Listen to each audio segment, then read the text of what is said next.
Okay, good evening. I'd like to call to order this regular meeting of the Santa Paula City Council, Wednesday, June 17th, here at the City Council Chambers. And just as a reminder, if you have communication devices, make sure to either turn them off or put them in non-audio mode. And then, si alguien necesita el equipo para oír en español, arrímese a esta mesa con las señoritas aquí. So now we'll go invocation. We have Deacon Al Galeen. Please rise if you're able.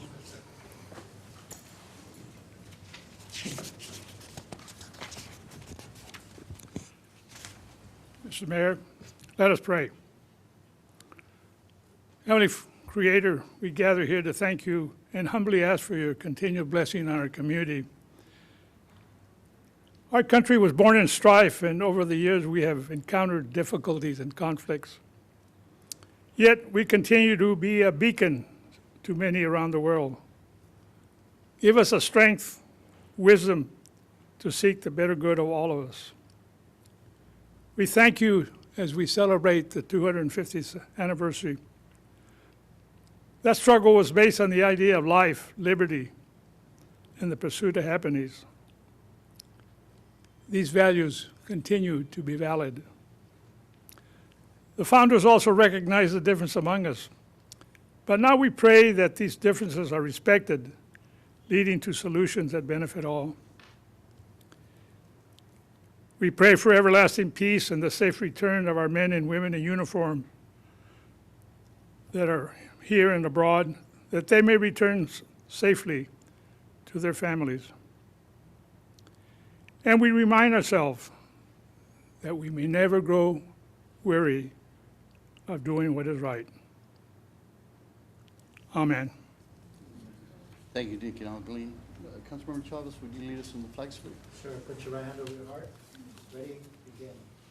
I pledge allegiance to the flag of the United States of America and to the republic for which it stands, one nation, under God, indivisible, with liberty and justice for all. Thank you.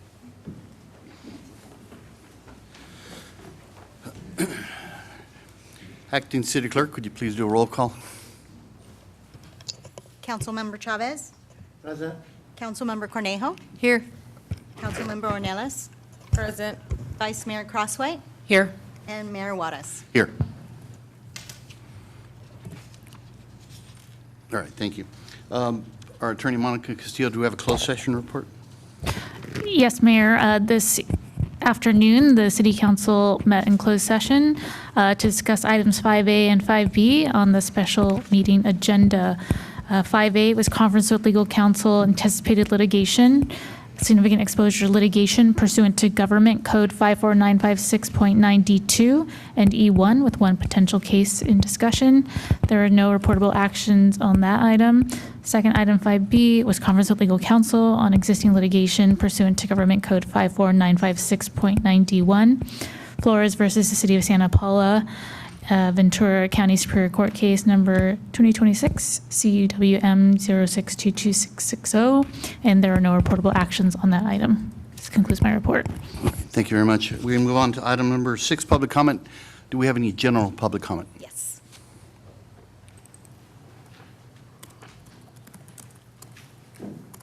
All right, thank you. These are in no particular order. I will call your name, and then you have 3 minutes to speak. I will call the name and then the person that's going to be following. So first up will be Gabrielle. Ian. What's the last name? Is it Hean? Olguin. Olguin. Yeah. Okay, and then we'll follow by Tiffany Orr. Go ahead. Yeah, okay, cool.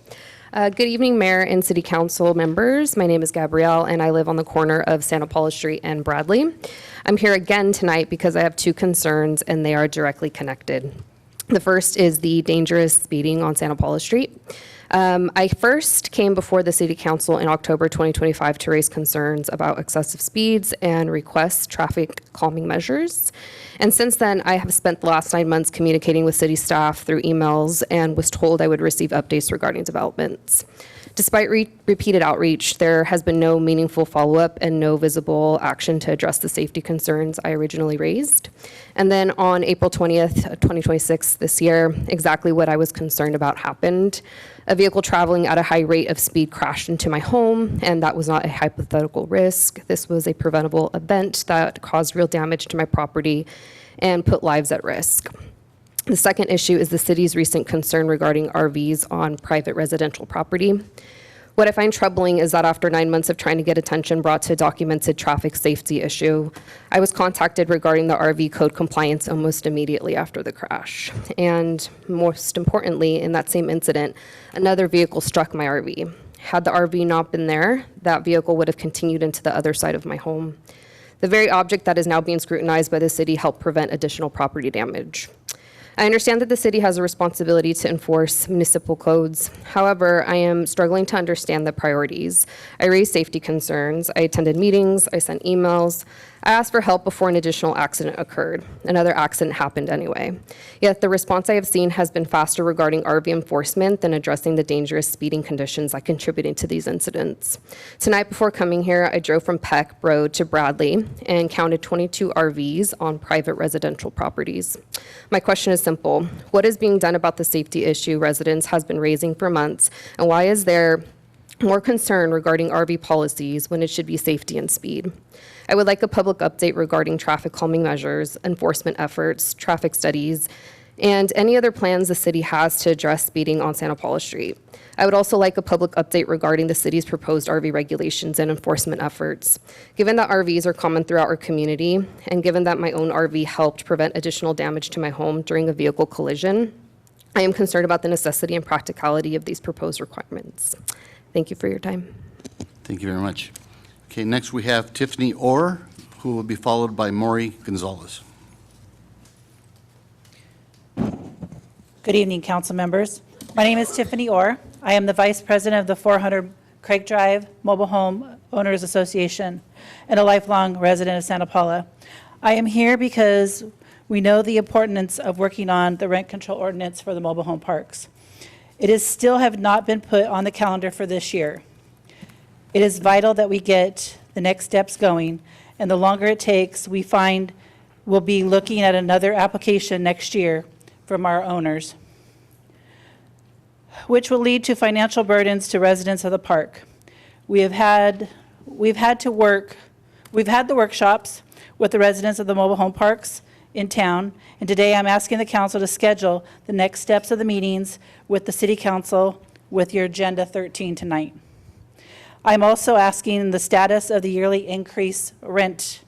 A letter was sent out from the city to the parks and to the residents of our yearly increase of, at the time it said 2.75, which the gentleman that helped us with our rent control issue, Carl Lawson, brought it to James Mason's attention that it was actually supposed to be 2.25. And we were told, we were reassured that it was corrected and the parks were notified. The rent increase for our park was initiated in May of this year, and the owners are using the incorrect numbers. The 2.75 is being charged to us, and it's supposed to be 2.25. We are now been overcharged for 2 months, and the new bill comes out July 1st. Yes, it's not a large amount, but it is still the wrong amount. And when you add up 165 mobile homes in our park, that's a little bit of change for them. We're asking the city to remind the parks of this again, and I'm not including just our park. I heard that there was other parks that have not fulfilled the commitment of the new amount. It may not be a lot, but they should not be overcharging us. Thank you. Thank you, Tiffany. Just as an aside, I think we are looking at a date here in the near future for a workshop. Thank you. So that was Tiffany Orr. We have Maury Gonzalez, who will be followed by Robert Benavides and / Jerry Olivas. Hi, good afternoon. I'm here for the RV ordinance. When I got the ordinance, it was from 2004, and I just feel it needs to be updated or revised. Currently, Fillmore, Oxnard, Ventura, and Camarillo all allow RV parking in your driveway. So I was just hoping that maybe we can adopt an ordinance similar to one of theirs, and maybe if you guys can just add it to your calendar. Thank you. Thank you, Maureen Gonzalez. So we have Robert Benavides with Jerry Olivas, followed by Stel Weringer. Good afternoon, Mr. Mayor and City Council. We are Robert and Raylene Benavides, my wife's back there, along with Jerry's going to join us with this comment. We are here to address the actions taken by the City of Santa Paula Building and Safety Department. We received a letter stating that our RV parked on our property needed to be moved, if not, further action would be taken. Let me start by saying beauty is in the eye of the beholder. Back in November of 2006, the Sir Optimus Club of Santa Paula recognized us with the Yard of the Month with our RV parked in the same spot that it is today. 3 months later, the City of Santa Paula Building Code, or City of Santa Paula Building and Safety, they gave us a ticket. This incident was from two neighbors disputing RV parking back on Santa Barbara Street. That dispute should have been taken care of by those two neighbors. The city manager at the time told me that he was going to ticket a 2-block vicinity. Well, that ordinance is not only a 2-block vicinity, it's a citywide ordinance. While we agree that there are some homeowners that have that abuse the system by parking RVs on the street and on the streets as if it was a vehicle, and some that are impeding the pedestrian sidewalks. Those are the ones that building and safety needs to focus on. And as far as the RV and vehicles codes, that criteria is unrealistic and outdated. It was also brought to our attention that this wave of recent letters were sent to homeowners as a result on the accident that happened on the corner of Bradley and Santa Paula Street. If you look at the video that was shared on social media, the RVs had nothing to do with it. It was all driver error. If you look at that, if you look at the video, I mean, we pay for our property taxes 100%. It covers 100% of our property. We should be able to manage what's parked on our property at a safe, without having the pedestrians at risk or anybody else. I mean, our city council has plenty of things to go work on. Fixing city streets, and then plus having revenue brought back to the city, so to make us better. And for the record, our neighbors across the street at 570 West Santa Paula Street, Ron and Teresa Harmon, they could not make it tonight here, but I'm also going to speak for them. They're in line with me. They pulled a permit to widen their approach on their driveway that was signed by inspectors of the City of Santa Paula. They passed it, they allowed it, and it made it happen, and they also got a letter. So again, we thank you for this time. We hope you can put this on a future agenda, and that's what we're asking for, so we can be able to talk about it. Thank you. You know, the big thing that the reason we're here together is because we were both, in 2007, members of the city-appointed RV committee, and we participated in and made some strong recommendations how to improve the RV residential parking issue. And I don't think any action was ever taken on that. So we're here as a group. Thank you. All right, thank you, gentlemen. All right, now we have Steve Weringer, and he'll be followed by Melinda Zavala. Good morning, Mayor and City Council members. My name is Steve Warner. My wife and I live on Santa Paula Street. I appreciate the opportunity to speak tonight regarding the ordinance that prohibits residents from parking their RVs in their own driveways. In a June 2nd press release, this is a quote from the mayor, saying the City Council remains committed to delivering on the priorities identified by our residents. Clearly, this is a priority. I lived in Ventura, and my RV was allowed in my driveway. I lived in Oxnard prior to moving to Santa Paula. My RV was allowed in my driveway. We have several friends that live in Camarillo, RVs kept in their driveway. We purposely bought our home in Santa Paula with space in the driveway to keep our RV there. We do not choose to live in an association because of rules like this. Associations are good, they're just not for me. It's my house, we pay the taxes, we should be able to do within reason what we want to. We consider ourselves civic-minded residents who support our community. We participate in city events whenever we can, including the Police Canine Spaghetti Dinner, which we really enjoyed. And, sorry, I lost my place there.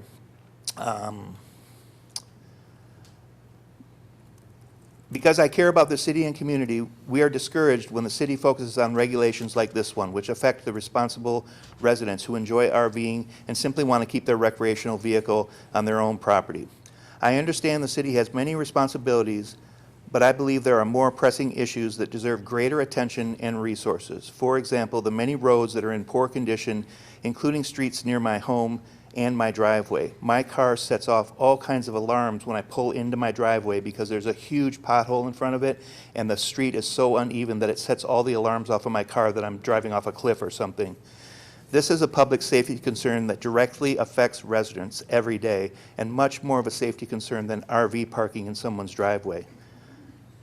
I respectfully ask the council to do away with this ordinance, or at least open this up for discussion, making it an agenda item for an upcoming council meeting. I believe the city's time and resources would be better spent addressing the safety and infrastructure with greater impact on the community. I skipped over a paragraph there. Also, I wanted to comment on the racing that goes down in Santa Paula Street. I live there on Santa Paula Street, and from 9:30 till 11, literally drag racing going down the street. And I guarantee you they're not stopping at the stop sign at Speckle, or I mean, not Cameron right there. I would encourage all of you to relook over the City of Santa Paula strategic plan, specifically the core value section, which almost every one of them can be related back to this issue. Thank you for your time and consideration. Thank you very much. Now we have Melinda Zavala, who will be followed by Maria Robles. Good evening, council members. I want to address the issue of residential parking and the impact that current ordinance and enforcement practices can have on the retired and working families in Santa Paula. I understand the city's goals. Parking regulations exist to maintain safety, preserve neighborhood appearance, ensure emergency access, prevent public streets from becoming long-term vehicle storage. Like many residents, we park our trailer on our own property, yet we have been told that we cannot in certain areas of my own driveway on my own property because of local parking and zoning regulations. Our property is not governed by the HOA. From a homeowner's perspective, this is it's difficult to understand. If a vehicle is legally registered, operational, and located on private property without blocking a sidewalk, street, or public access, many residents are asking why we should be cited or penalized. Housing costs continue to rise, and offset storage can cost hundreds and thousands of dollars annually. Residents who have adequate driveway space should have the responsibility options for storing their vehicles. I respectfully ask the council to consider reasonable revisions to the RV parking ordinance that recognize the needs of the residents who own recreational vehicles while still protecting neighborhood appearance and safety. Consideration of the policies that allow greater flexibility for parking legally registered and operable vehicles on private residential property, provided they do not create safety hazards, block sideways, or interfere with the visibility. The goal should be reasonable enforcement that protects neighborhoods while recognizing the realities faced by Santa Paula families today. Thank you for your consideration. Thank you, Ms. Zavala. We have Maria Robles, who's to be followed by Carl Lawson. Good afternoon, City Council members. I'm here representing the One Step a la Vez. We are working currently on a campaign regarding saving our healthcare, regarding the Santa Paula Hospital closure impact. I don't know if many of us know, in our community they plan to shut down and close the hospital in 2030, I believe. But we're trying to get in the support of our community members here in Santa Paula, Fillmore, and Piru, and throughout the whole region for them to sign a petition we have, which is urges the Ventura County Board of Supervisors to pursue an alternative solution in making sure that the Santa Paula Hospital continues to stay open, regarding either opening a new center or still offering these resources to our Santa Paula residents and those who are throughout our region.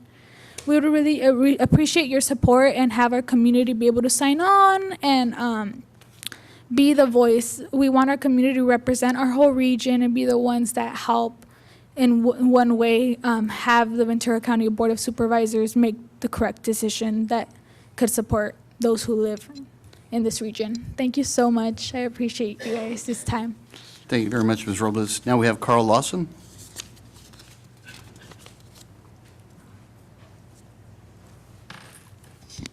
Good evening, Honorable Mayor and members of council. There are, of course, many good reasons to update the city's mobile home rent stabilization ordinance, principally to level the playing field between the mobile homeowners who call Santa Paula home and the corporate investors who have bought up mobile home parks. And because of the way the ordinance is structured, it forces homeowners to hire lawyers and CPAs just to have a fair shot in a hearing. But another good reason to update the ordinance is to save the city money and to help the city staff. Council probably knows that last year, Mr. Mason and your city attorney had to spend hundreds of hours reviewing an application before it even got to the hearing. And that's because the application process in the old ordinance is overly complicated and places a heavy burden on staff. There were over 1,000 pages of financial documents that had to be gone through, along with threatening letters from lawyers, pre-hearing claims, and others. It was hundreds of hours of staff time. And that's not a good use of the city resources, of the valuable time takes away from Mr. Mason and his duties in the city attorney. They shouldn't have to spend so much time on the details before a hearing even begins on a rent increase application. But that's what the current old ordinance requires. It even costs the city clerk's office time and money. Under the current ordinance, if a party makes a motion before a hearing, even a motion to continue the hearing to another date, your rent commission must hold a meeting to decide on the motion. That's a Brown Act meeting. That means the city clerk has to coordinate the availability of the council chambers, the availability of the city attorney, the availability of staff, set up the hearing room, post all the legally required notices just to decide whether the hearing is going to go to another date. It's ridiculous. It's unwieldy. You're not responsible for it. The ordinance was written long before any of you were here. And I think Mr. Mason will confirm that he has much more important things to do than to review receipts for a park getting its wall painted. But that's what the current ordinance requires him under section 15207. Other cities do it differently, and this council can fix this problem by amending the ordinance. The proposal of the Mobile Homeowners Association is very simple. Have rent increase applications and capital improvement path-through applications processed by a hearing examiner who handles all the pre-hearing matters and makes findings of fact. Then, after that, then it goes to the Rent Review Commission, who can focus on the real legal issues that are important if either side's not happy with the hearing officer decision. That's how most cities process these applications, and that's what we propose. It's more efficient for everyone, saves the city time and money, and will take a huge burden off your staff. We're happy to hear that it looks like this is going to be agended pretty soon, but I just wanted to put in a little bit of information so you know that the city also can be a beneficiary of updating and modernizing this ordinance. And we thank you very much for your consideration and time. Thank you. Thank you, Mr. Lawson. Is there any other public comment? Okay, I'd like to repeat again that the city manager's office is working to put together a workshop on the rent control. So hopefully we'll know the date of that soon. And it might be appropriate, since there was speakers on the RV ordinance, Mr. Singer, if it's appropriate, just explain why now, why it's happening now. Sure, I'd be happy to do that. The city has received a number of complaints and concerns about RVs illegally parked. This was in no way in response to the accident that occurred on Bradley. In fact, we've been talking about it for many months, all the way back to at least last year. And we're doing this systematically, so we're not picking on one neighborhood or one block. Our code enforcement folks, as they're going about their business, are identifying homes that are not in compliance and reminding those households that compliance needs to be achieved. So I should also point out that the city has undertaken a municipal code overhaul, and that effort will include looking at the codes that involve RVs. And so to a number of the speakers' suggestions tonight, there will be an opportunity for us to look with the council and with some workshops at that ordinance, along with other aspects of the development code, not just specific to RVs and trailers and boats. I can't predict exactly when that'll occur. I don't know, probably around the fall, maybe. I'm looking at the city attorney, but she probably doesn't necessarily know either. But like I said, we are systematically going through the Muni code to do that, so. All right. That's right, and I can add that as we've said from the beginning, as we're undergoing this comprehensive code update, we can prioritize some sections of our code over the others, if that needs to be moved up in the order of review. So we can look into, it sounds like there will be a workshop, and then we can incorporate some of that discussion into a possible code amendment. All right. Thank you for that additional information. We move on now to 7. I have Go ahead. a couple questions regarding this. Just so we better understand the process that staff takes in terms of public engagement, especially on maybe on ordinances that have been there and there's been no enforcement, all of a sudden to start enforcement, what does that look like for us? So the city began putting out a press release and also articles in our monthly newsletter, just generally informing the public that RVs that are parked, or boats that are parked on property, need to be properly stored in conformance with that ordinance. We provided resources. The letter that's being dropped off that some of the residents here tonight have spoken of is not a citation. It's not a, it's basically warning people that they're not in compliance. It provides them with resources of some of the local and regional storage facilities in case they want to pursue off-site storage. Yeah, so we were trying ahead of time to let people know this for a number of months. That effort started back, I think, in December. And when was the last time the ordinance was created? Or we're enforcing policies of an ordinance that were enacted when? I just want to caution that we shouldn't go into too much discussion on this topic without it being properly on the agenda. If you could provide the council in writing the information so that we better understand these things, that'd be very helpful for us in terms of connecting with our residents.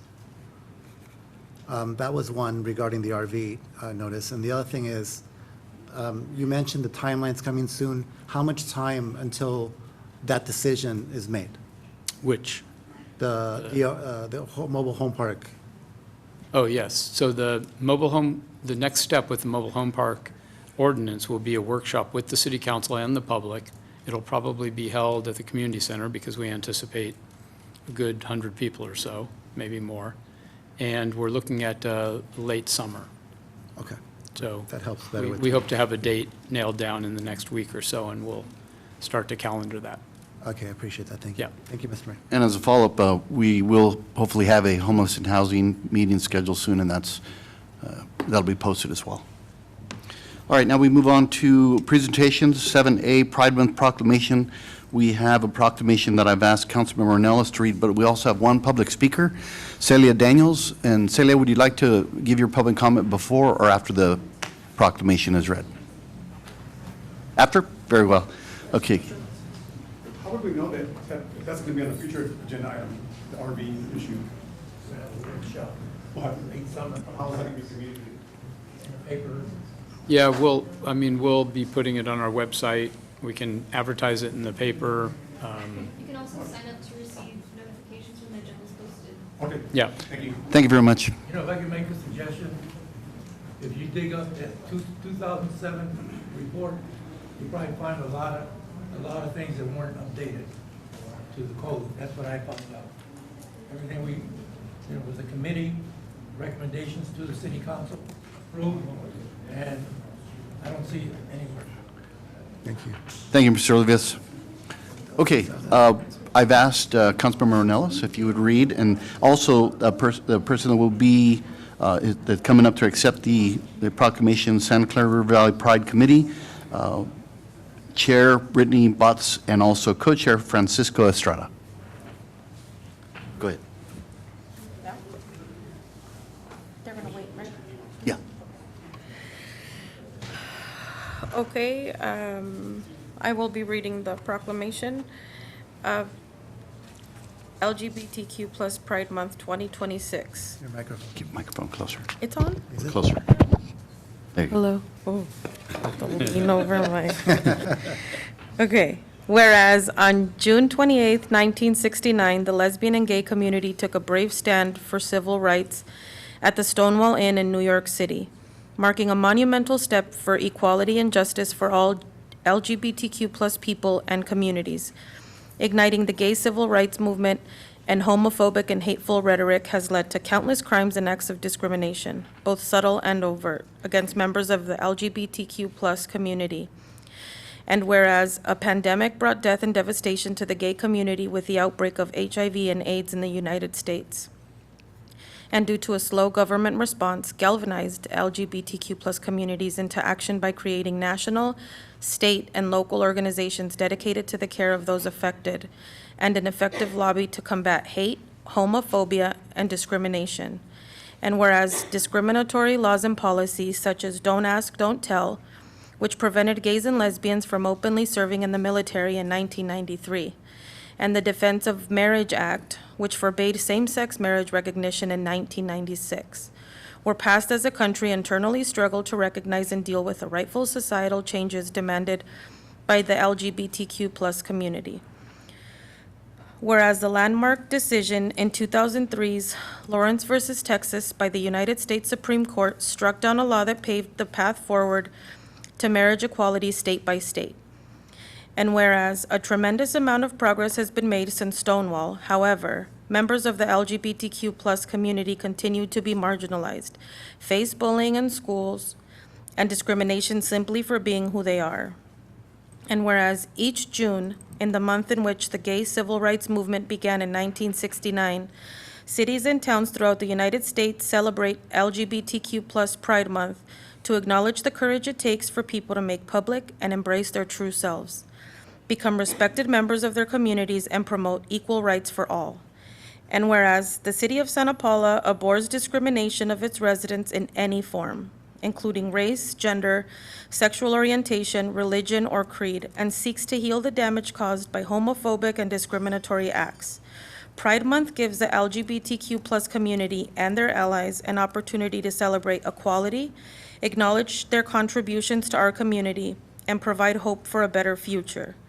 Now, therefore, I, Carlos Juarez, Mayor of the City of Santa Paula, and on behalf of City Council and the City of Santa Paula, do hereby proclaim the month of June 2026 LGBTQ plus Pride Month, dated the 17th day of June 2026. Thank you very much. All right. Celia Daniels. Welcome. My name is Celia Daniels. I'm at the board with Diversity Collective, Ventura. I want to thank you so much for this wonderful opportunity. You read it eloquently and beautifully, what we need, and why we're struggling here as a community, especially in Ventura County. We have more than 40 to 50,000 folks who belong to the LGBTQ community. I'm also not just trans, but I'm an entrepreneur, I'm a parent, I'm an immigrant, I'm a musician, and also I am a part of the Workforce Development Board in Ventura County. I care about our communities. Just a couple of years back, while I was at the flag raising in the government building, there was a person who walked up to me and said, "I don't like that pride flag being flown." And I asked her why. She said, "That's not American." And she looked at me and said, "You are American, you don't look American." I said, "I am an American." And she said, "But you are not from this country. You need to go back to your country." And I looked at her and said, you need to go back to your country. And she was a white old woman, and she didn't know how to respond to that. The reason is, I told her, this is a Chumash land. All of us in this country are immigrants, and we need to understand that. That lady saw that meaning, and she didn't know what to do, but she just said, "Go back to your country." The issues that I have faced in this county is not just about LGBTQ issues, but also intersectional issues as an Asian Indian in this community. My daughter was raised here in Newbury Park, and I work with the community here. It's very important, especially in Santa Paula, for what you're doing as a community, as a hospital, and the Pride Clinic, and the One Step Alvarez. These are important things I think we are doing. And I really want to thank you and support you in all your efforts to support us. Because at the end of the day, we are human beings. And I really enjoyed the prayer because I'm a Christian as well. I was raised in an Anglican denomination back in India, and I still have my faith.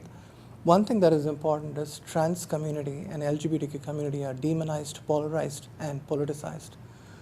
We are who we are. We just want this to be humanized. And that's one of the reasons why this proclamation matters a lot to each and every one of us who are here. So thank you so much for what you're doing. And we really appreciate it. And thank you for that human side of love that you've demonstrated today. Thank you. Thank you, Celia Dingus. Okay, we have two people that are going to accept the proclamation, and that is Brittany Botts and Francisco Estrada. Would either or both of you like to say something before or after? Before. Okay, come on up. Before. Hi, everyone. It's Pride again. On behalf of the Santa Clara River Valley Pride Committee, thank you for this proclamation and recognizing Pride Month. For some people, Pride can feel symbolic, but for many youth and families in our community, visibility matters. It matters to know that the place you call home sees you, values you, believes in you, and that you belong.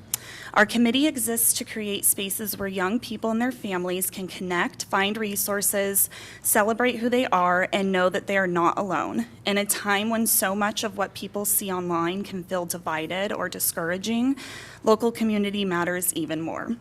Pride is not about asking everyone to agree. It's about making sure everyone in the Santa Clara Valley knows they deserve dignity, safety, and the opportunity to thrive. And as always, to the youth in our communities, you belong here, you are valued, you deserve to feel safe being yourself and hopeful about your future. And thank you for helping make that message visible tonight. And while I'm up here, come to our Pride Brunch on Sunday. I hope you guys can all come. It's Father's Day, which I know that dads love to come to the Pride Brunch. So get your dad, come to the Palazzo, and it's going to be a ton of fun. It's from noon to 3. And then for adults, tomorrow we're having our second annual Pride Mixer at Park, and that'll be really fun. Last year they had rainbow grilled cheeses, so you don't want to miss out on that. And thank you guys so much. Yes, thank you. You're very welcome. And hold on a second. We'd like to come down and take a picture with you.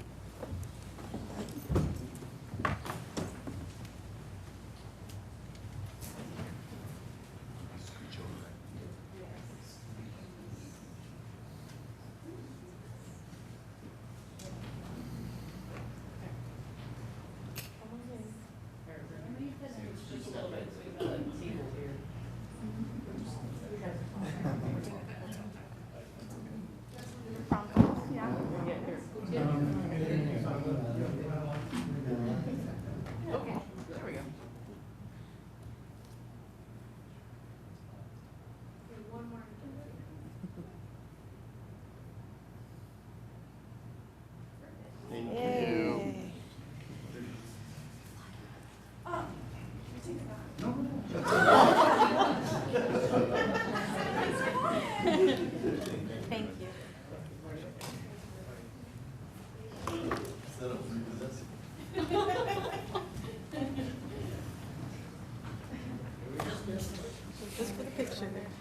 Yes. We're going to have comments from council. Councilmember Cornell. Thank you, Mayor. This old white lady is very proud of the fact that I was the person in working with our vice mayor at the time and with the religious community to write that proclamation. It mattered a lot to me because we were starting to tear ourselves apart. We were having flags torn down and arguments, and I could see a split in our community. And it mattered so much to me to have our own proclamation, not one that was handed to us, but one that was created for our community with the message of healing and hope. So in that spirit, I'm very, it just gives me a lot of pride and near tears here to see that this is a continuing tradition for our community. So I just wanted to say that I'm just very, very proud of our city as well. Thank you, Councilmember Canal. Others? Okay. I just want to say I'm glad that we held space for this and that we continue to have this proclamation. And thank you to those of you who are here and all of our people watching or that will watch us later online. Thank you. I think one of the things about all of the proclamations that we do is they recognize different parts of our community and they remind people that they are valued and that they belong, as some of our public speakers have said. And so today, in a moment, we're going to do Juneteenth, but first we start with LGBTQ plus Pride Month, and remember that you all belong in our community as well. Thank you, Mr. Mayor. First of all, I want to thank those that are living their truth and being their authentic selves. It's not easy to live in a world where we're still not accepted completely as part of the the American flag or the American fabric of our country. And so, you know, we come a long way. I got the honor last year to be the mayor, and as mayor, that was an opportunity to represent my community in all places. And it isn't just because I'm gay that I'm sitting here. It's because that is one aspect of who I am. At the end of the day, I think when people think about our community, they should remember that everyone lives their own truth and their own struggle. And so I love the fact that we can get to a point where we respect each other. However, we still live in a community that doesn't have respect, because I've seen too many comments and too many things that have been said about creating safe space. And I would be a hypocrite if I didn't mention those things, because that's part of who we are as well, right? We still have a lot of work to do in terms of winning hearts and minds. I recently stood next to other members of the community where I saw a flag being raised at the county government center. That's pretty conservative now. And so standing there, coming from Santa Paula with other members of our community, I think it's important. I heard a speaker talk about what that flag really represents. That flag really represents connection and belonging for our community because of the struggle, because of the sacrifice that has been made, and the lives that have been lost. Harvey Milk was killed because he was gay. The list goes on and on. We still live in a world that people hate other people. And yes, sometimes it takes courage for people to stand up and be an ally, because that's what we need in a time of division. Not to be quiet or silenced, but to be vocal advocates and supporters for those who are going through the struggle. So I do commend the city for a proclamation. It does represent, we've come a long way, but there's still more to do. And I'm signaling that we still have other things that can happen in our community to make people feel welcome and embraced, and not ban things that are only going to be symbols of hope for people that have been marginalized and have struggled. And so with that said, Mr. Mayor, thank you so much for the proclamation today. We hope to see you on Sunday at the Santa Clara River Valley Pride.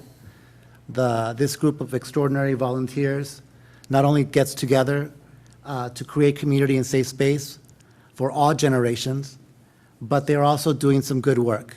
Good work like raising money for scholarships that can be given to LGBTQ youth so that they can follow their pathways and their dreams. And so I'll end with that. And again, thank you to the council for their support of our community, and there's still more to do. Thank you. Thank you. So, some of you will remember that a few years ago, we did raise a pride flag across the street. And it happened once, and of course, it came down without authorization. Public sentiment was divided. Our city policy has changed. Who knows, someday maybe that'll change again. But again, it goes along with the tough decisions that the past councils and future councils will make. But I stand with my council that we support our LGBTQ plus community. Thank you. All right, thank you. Now we'll move on to the 7B Juneteenth proclamation. And I think you might either read in its entirety or maybe. But we don't have anybody here to present it, but it's symbolic for this month. So this proclamation recognizes Juneteenth as a historic commemoration of the end of slavery in the United States and a reminder of our ongoing responsibility to advance freedom, justice, and equality for all. The City of Santa Paula honors the resilience, achievements, and contributions of African Americans to our nation, state, country, and local communities. Juneteenth provides an opportunity to reflect on our shared history, acknowledge the progress that has been made, and recommit ourselves to building a more inclusive and equitable future. As a community that values diversity, respect, and civic participation, Santa Paula joins communities across the country in recognizing Juneteenth as both a celebration of freedom and a call to continue working together to uphold the principles of liberty, equity, and human dignity. Therefore, the City Council proclaims June 19, 2026 as Juneteenth Day in the City of Santa Paula and encourages all residents, it should be the 17th, shouldn't it? I think it is. June 17th. I was just reading what was on the paper. June 17th, as Juneteenth Day in the City of Santa Paula, encourages all residents to observe this occasion through reflection, education, community engagement, and celebration. All right, thank you. And that's on behalf of the local chapter of the NAACP, but I don't believe we have anybody here, so we'll make sure it gets to them. Thank you. The next one is item 7C, which is Men's Mental Health Awareness Month proclamation, and this will be presented to Dr. Jason Miller. Is he here in the room? Okay, sir, let me read this real quick.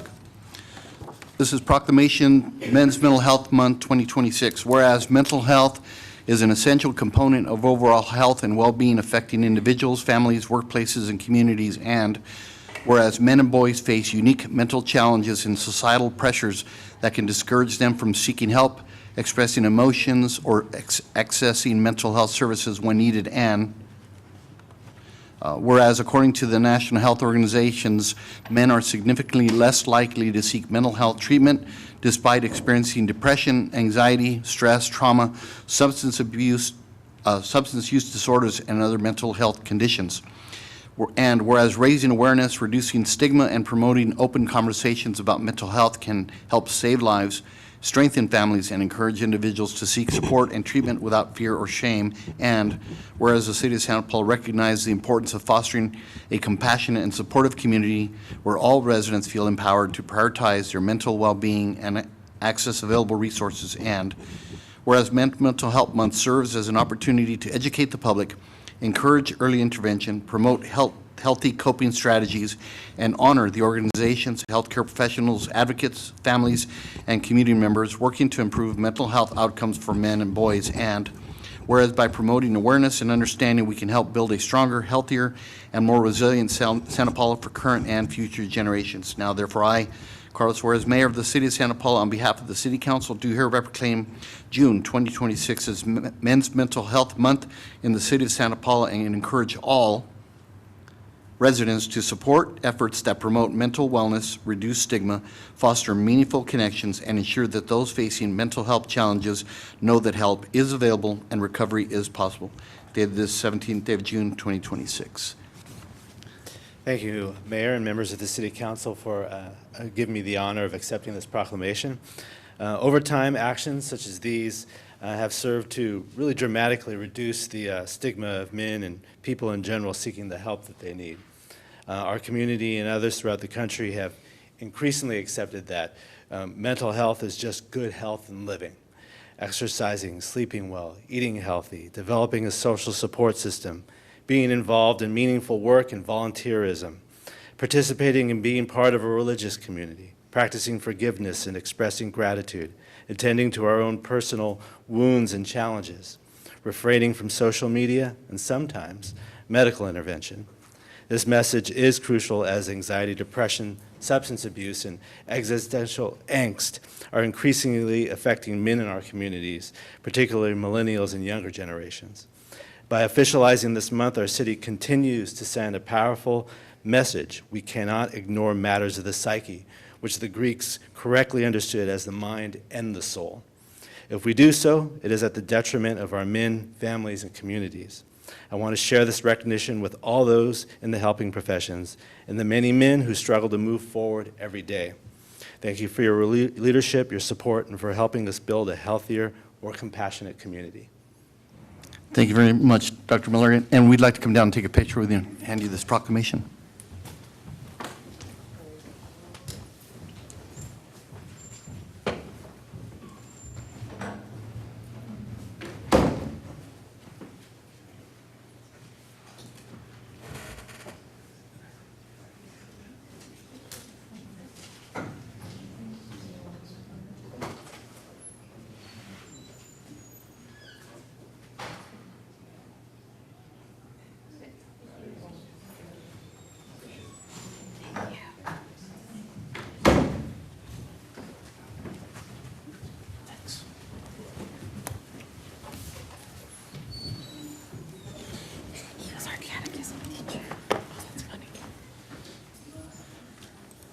Now we'd like to move on to item 7D, which is Community and Economic Development Quarterly Report.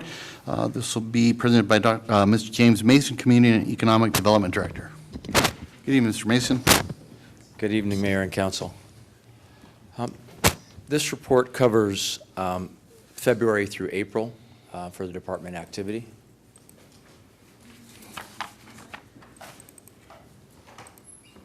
Thank you. Some staff updates. In the last week, we, okay, here we go again. Thank you. Sorry about that. We did recruitment and interviews for Associate Planner Economic Development Specialist. Unfortunately, we were unable to get a candidate for that. We interviewed 4 people. We had 2 top candidates that both backed out at the last second. So we will, city manager and I will talk through this and decide kind of what the next thing to do. And HR, we've talked about whether to go back to recruitment again or maybe recalibrating, but definitely part of council's strategic goals, but we want to figure out how to fulfill an economic development role within the department that can keep things moving that way. In 2 weeks, we will be interviewing management analysts for housing. That position was vacated a few months ago, about 6 months ago. Learning from this last recruitment, we have 10 candidates, and if anybody backs out, we've got quite a few in the pool. And also, really excited about our new hire, Heriberto Morales. He is our new community development specialist. Anita has been with our department for about 26 years, with the city almost 30 years, and she'll be retiring, so he'll be taking her place. So they're kind of job sharing right now so he can learn the position. One added benefit he brings to the position, he is a certified permit tech also, so he brings more than just kind of the process side of things. He also understands the building department, so we're excited to have him aboard. Just staff updates as far as workload. We've continued to collaborate with the city manager's office and PBID and chamber on economic development elements. Business Connect, we've had a few in the last cycle. They're really going well. It's exciting to actually meet with the businesses, find out what their needs are, find out actually what they do, and make connections. I really recognize that just knowing who we have isn't as important as having a relationship with who we have within this community. That's really what makes this community strong. I attended a meeting with Ventura County regarding the medical facilities with the developer and the landowner. So there's some movement on that. The big kind of item in that, which I'll get to the city manager as far as an update to council, is the next meeting of the county supervisors on August 23rd. They'll be discussing kind of the pro forma and cost factor of what it looks like to develop on the site. So that's going to be really more of a financial discussion of options and cost.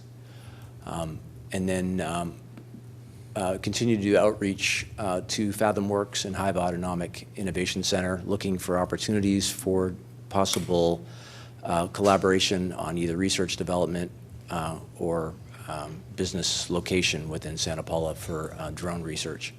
And then also, we have a meeting set with the Coastal California Tourism to discuss regional collaboration on events that are happening, sporting events. We've got the Olympics coming up in 2 years and wanting to be able to look at ways we can, Santa Paula may be a watch site. And there's a lot of other things that are happening as far as sports and activities that we should be able to collaborate on. One thing I didn't put on here, I'll probably talk about later, but just the fact that we are also expanding and working with the Heritage Valley Tourism Bureau. So the city is represented on that group, and we're looking at other ways to collaborate on promoting tourism within the valley and especially within the city. Housing and homeless, we've got an item tonight talking about Spirit's operational update and MOU discussion with Rescue Mission Alliance, so we'll talk about that a little bit later.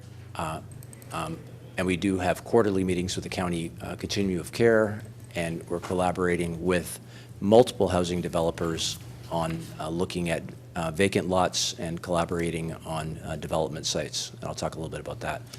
And then a lot of communication with other potential developers along the Santa Paula Street. There's several properties that have come up for sale, and it's been kind of a little bit of a revolving door dealing with brokers and developers, but there's interest for more both market rate and affordable development along that corridor. So in the planning division, we've had 38 active projects in this last quarter, 10 commercial business licenses and 5 home occupation permits and 16 planning applications. This is an update to what was in your staff report. Just recognize that we had last cycle's numbers in there and not these ones. It had November through January, not that one. 60-plus inspections weekly for building and safety. The lion's share of that is in harvest development, but a lot of additions, patio enclosures, ADUs, things like that throughout the city.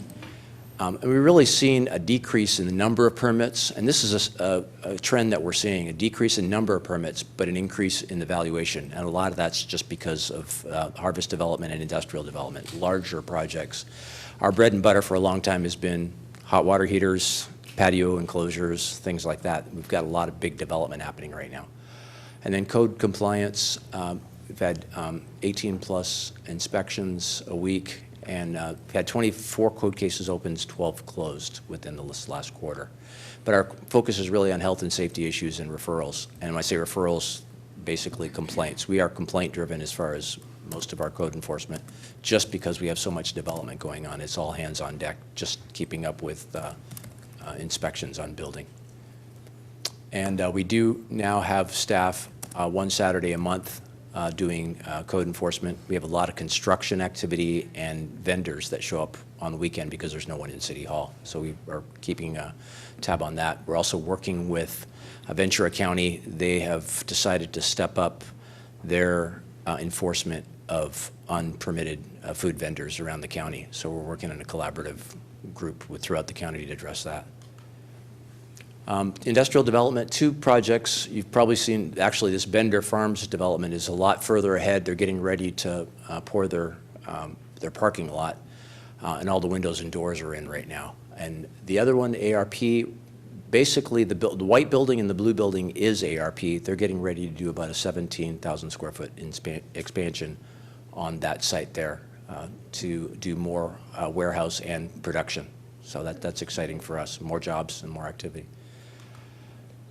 Downtown activity, Good Orchard Cafe is still under construction. As you probably saw, the apartments, which was Faulkner Hall across from Glen Tavern, and those are coming along really well. Recently, Hampton Ranch has just started to actively market that property. So there's hope that there's some interest within that space. We'll be working with the broker on that. And recent interest in several downtown vacant spaces. We have some other things that we're going to be coming forward with, vacancy ordinance and code compliance downtown, but it's been kind of interesting how many people have come out of the woodwork that are asking about properties and actively negotiating. So I'm hoping through the rest of this year we'll see some good movement on some of those properties. East Area Gateway, Medical Pavilion, will be more to come on that discussion of what's happening with development on that site as we go to the Board of Supervisors and continue to work with Limoneira and Taylor Development, the master developer for that site, which is the southeast corner of Halleck and 126. And then retail center on the northwest corner of Halleck and 126 should be coming to the Planning Commission within the next month for their conditional use permit for that master development of about 120,000 square feet of retail. We spoke with you about the Triangle property on the eastern area next to the Halleck and 126. We have a development agreement that's in draft form. The developer's attorney is reviewing that right now, and we're working with the architect and engineer on site plan and infrastructure review for that site. So we'll probably be coming back to you soon with something along that line. Harvest, real quick. Numbers are creeping up. We almost have sold everything Lewis and Lennar have sold almost everything in phase one of 705 out of 707 total homes. And already 34, actually that has gone up today. I think we're at 38 now, sold in phase two in the Foothill development on the hill. And Santa Paula Creek Bridge is under construction, and the Independence Project, which is for rent project within Harvest across the street from the sports park. We're expected to plan submittal sometime in the next probably month and a half. I wanted to show you this. I was able to jump a fence and sneak a peek at that. So that's the bridge. It's pretty amazing. What I didn't get a good picture of is just the abutments on either end of it. So it's a pretty impressive structure. We just submitted back to the developer aesthetic improvements to the bridge. So we're going to incorporate they're going to incorporate some of our new imaging and branding in concrete stamp on that bridge. So we'll bring that back as we have some images for that for you. And then I mentioned these to you before, Homes of Hope, Cabrillo, the 3 properties across the street from where Panda Express is next to Teague Park. Originally it was a 112 unit 4-story concept, and now they've reduced it to 90 and 3-story. And that's both from feedback from fire and from their canvassing the neighborhood and talking to the community. So it's exciting in this climate to have developers that want to collaborate with the city and do the right thing, because there's a lot of things coming down from the state that basically give carte blanche on affordable development. And it's great that we can make them happen quicker and we can do things in a streamlined way with less restrictions, but we also need to maintain quality within the community. So we have had good partners. Red Tail's another one. They're going to start leasing in July, which is next week. Our goal is to do a ribbon cutting with council as they have some residents in there probably in September. So we'll be able to meet some of the new residents within that space. This is what I mentioned earlier as far as along Santa Paula Street. These 2 properties have kind of been in and out of escrow. Different developers, both market rate and affordable, have been looking at this. So hopefully we'll be able to dovetail some of this development with the improvements of the bicycle cross city trail that will go down Santa Paula Street across that bridge. So it's a good opportunity for those street improvements. Hopefully some of those things will happen along the same time. And then outside of that, just a lot of kind of movement in Lemonwood Business Park. As I mentioned, ARP is getting ready to do an expansion. Benpac's looking at, I've mentioned this before, they're going to be scaling down, but they haven't decided what that'll look like. I spoke to them several months ago, and they said by probably October, November, they'll have an idea of what they need as far as scaling. They are not leaving Santa Paula. They have a significant business west of the Mississippi, and Santa Paula is important to them. So I'm glad that we're retaining them. We still do have Abriza, which is almost a 90,000 square foot building on the corner of Halleck and Lemonwood, and working with the brokers on trying to find a tenant for that. Update on the facade program. I've reached out to what we discussed as far as the businesses that were the full applications ready to go. They are refining their applications and their bids to meet what our requirements are now. I've got one that's ready to move forward, and the other 4 should be right behind. So we're working on that. And then we'll be looking at doing a roundtable with the PBID and downtown businesses to talk about 3 things sometime this summer. And that's really the ordinances, the vacancy ordinance, and an entertainment ordinance, and then also looking at code compliance. We want to really, if we're going to talk about facade improvements and the capital improvements that are happening downtown, we want to be sure that we have standards in place and we're enforcing what needs to be done as far as code enforcement to keep the quality, improve the quality downtown and enhance the attraction of businesses to downtown.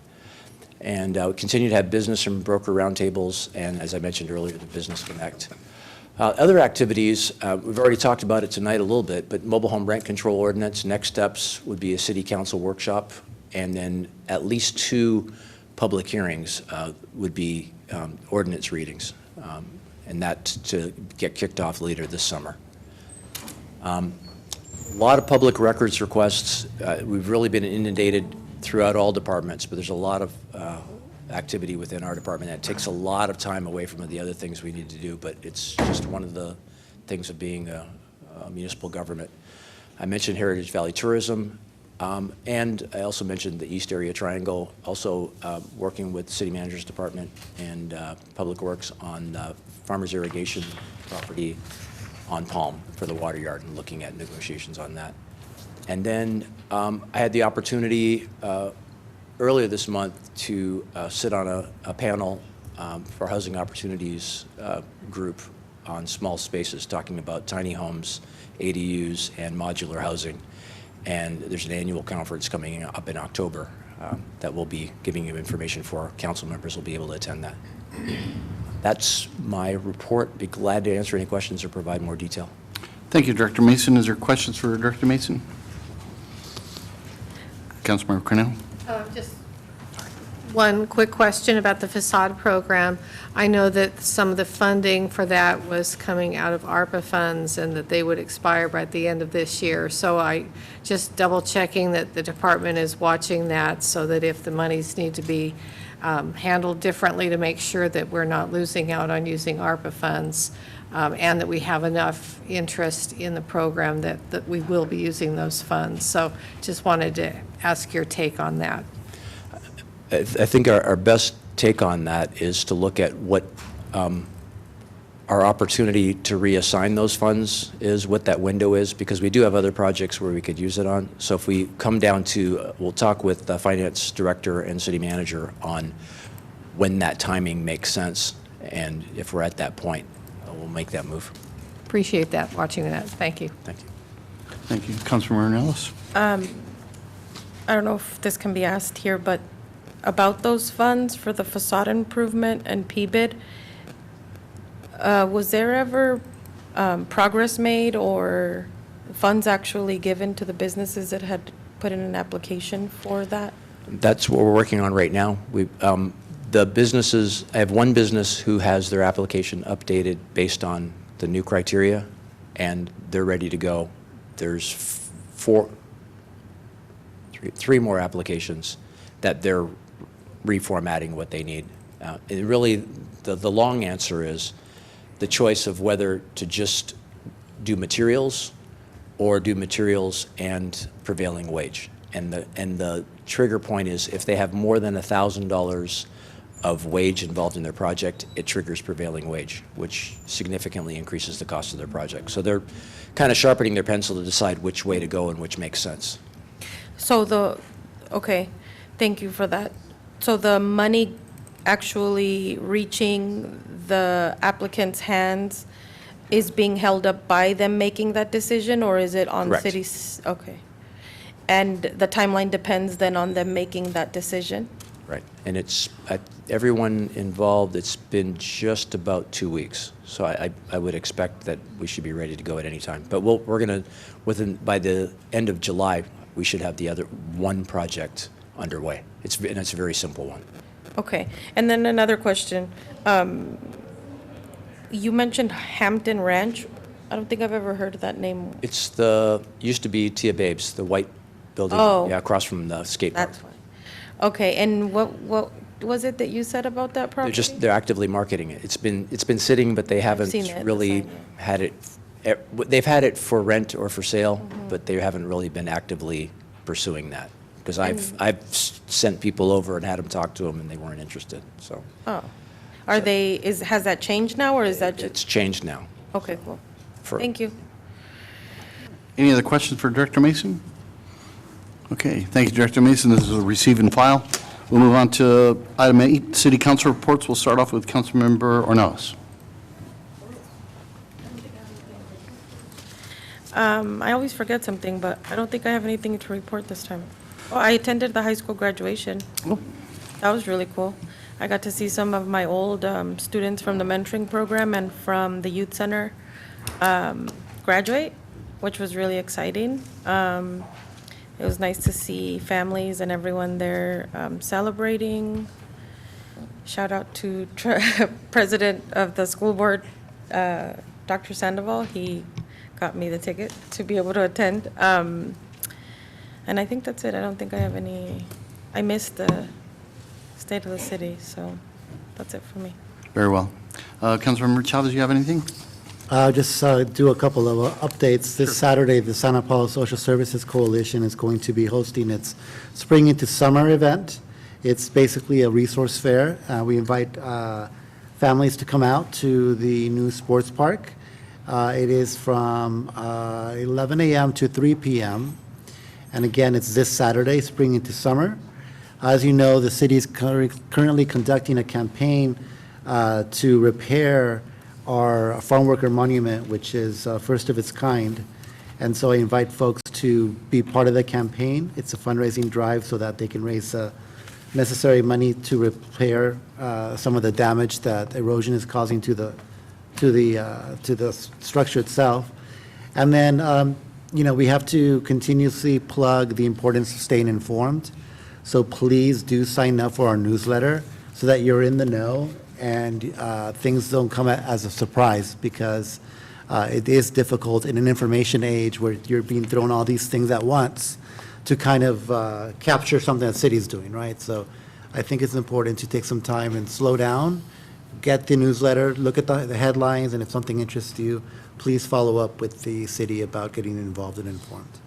I'll leave it at that. Thank you, Councilmember Chavez. Councilmember Cornell. Thank you, Mayor. Seems like it's a busy month, but I think it's because I've been watching a lot of soccer, World Cup. On the 4th, I did attend the Ventura Regional Sanitation District and also the Senior Advisory Committee. On the 10th, I attended the PBID meeting, which was the swearing in of the new officers or the new members of the committee. They did not elect officers because not all of them were there, so they're waiting till the next month to elect the officers for PBID. Attended the State of the City, fabulous event. I credit staff for all the design work and the organization. It was just a wonderful event, and I hope we continue to do a similar event in the future. It was just a great concept, and everyone should watch that video. It's hilarious. I mean, it's serious, but it's hilarious too. And then I did have coffee yesterday morning with Rondi Guthrie as representative of Athens. And as I said, regarding the World Cup, it connects us all with the whole world. Our own little connection is we have dear friends from Santa Paula that just moved to Lawrence, Kansas, and they said that that's the base camp for the Algerian team. And so Lawrence, Kansas is all about Algeria right now. So it just brings the whole world to all of us as we watch these sports. So we're all enjoying that. Thanks. Thank you, Councilmember O'Neill. Vice Mayor Crosswhite. All right. So I attended the Cardinal Legends event on, I don't remember what day now. It was a Saturday, last Saturday, whatever day that was, where they honored Dr. Mike Tushla, Henry Jacinto, and Joe and Wynette Haregi for their service to the community and specifically to Santa Paula High School. And then I had several Southern California Association of Governments meetings, some highlights. At the Energy and Environment Committee, we had a presentation which was timely given our conversation about AI and data centers at the last meeting. We had a presentation on data center energy and water use and some of the things that are really unknown about that, given the way technology is today. I mean, yes, technology is evolving and hopefully eventually it'll use less energy and water. But we had a great presentation on that, so if anyone's interested, let me know because that was recorded.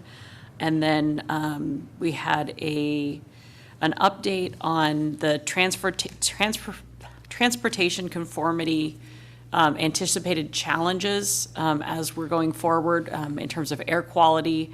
And they're concerned that there's a lot of things that go into determining air quality conformity, but if one of them isn't met, and something as simple as there isn't enough funding to meet the air quality mandate, could put the entire region out of conformity. So they're very closely watching this issue as the California Air Resources Board and the EPA and the organization all talk for the next 18 months. It shouldn't be a problem, but they're really watching what happens after that to see if it puts any of the transportation projects going forward at risk, or if they can get everybody to play in the same sandbox well, we'll say. I also had an interesting presentation at our leadership planning retreat for SCAG on economic development and how economic development strategies have drastically changed from what they were 20 years ago. And so one of the things that they were, Reader's Digest version is that one of the things that they were looking at is how can we use housing, what are the strategies for housing to not be a loss leader, but as a way to drive economic growth, and what are some of the tools that are available in order to make that happen. And so it was an interesting conversation, a different take.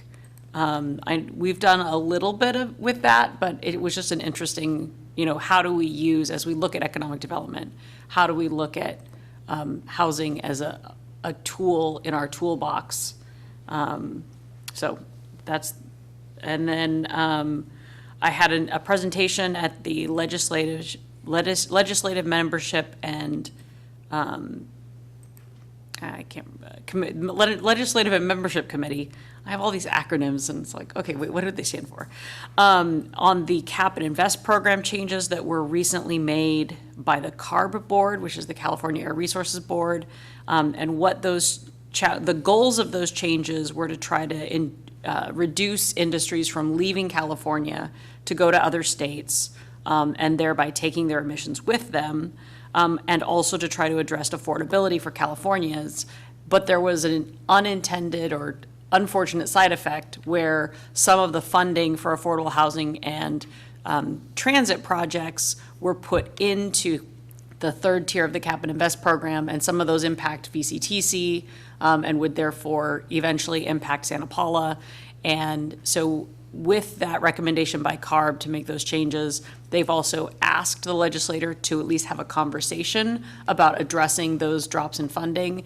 And so I'll keep you all posted if I hear about a time when letters would be needed, or if we have data or the information we need to put into those letters to send to our legislative representatives. They're asking especially for help on the assembly side, because they want the legislature to look for solutions if there's not going to be enough funding in that source to fund those programs, then they want another way to fund them.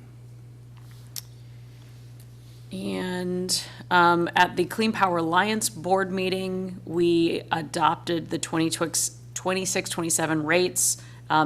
They follow the historic rate trends. People should see either no change or a slight drop on the side of your delivery or your generation fees. Your delivery, those just seem to keep going up, but we don't have any control over those. And then, they have a 2-year budget now, like we do. And then I was reelected to the executive committee. Another interesting update that they gave was there's a project called SunZia in Arizona, And now that that project has really reached full commercial operation, a good amount of that energy is coming to California.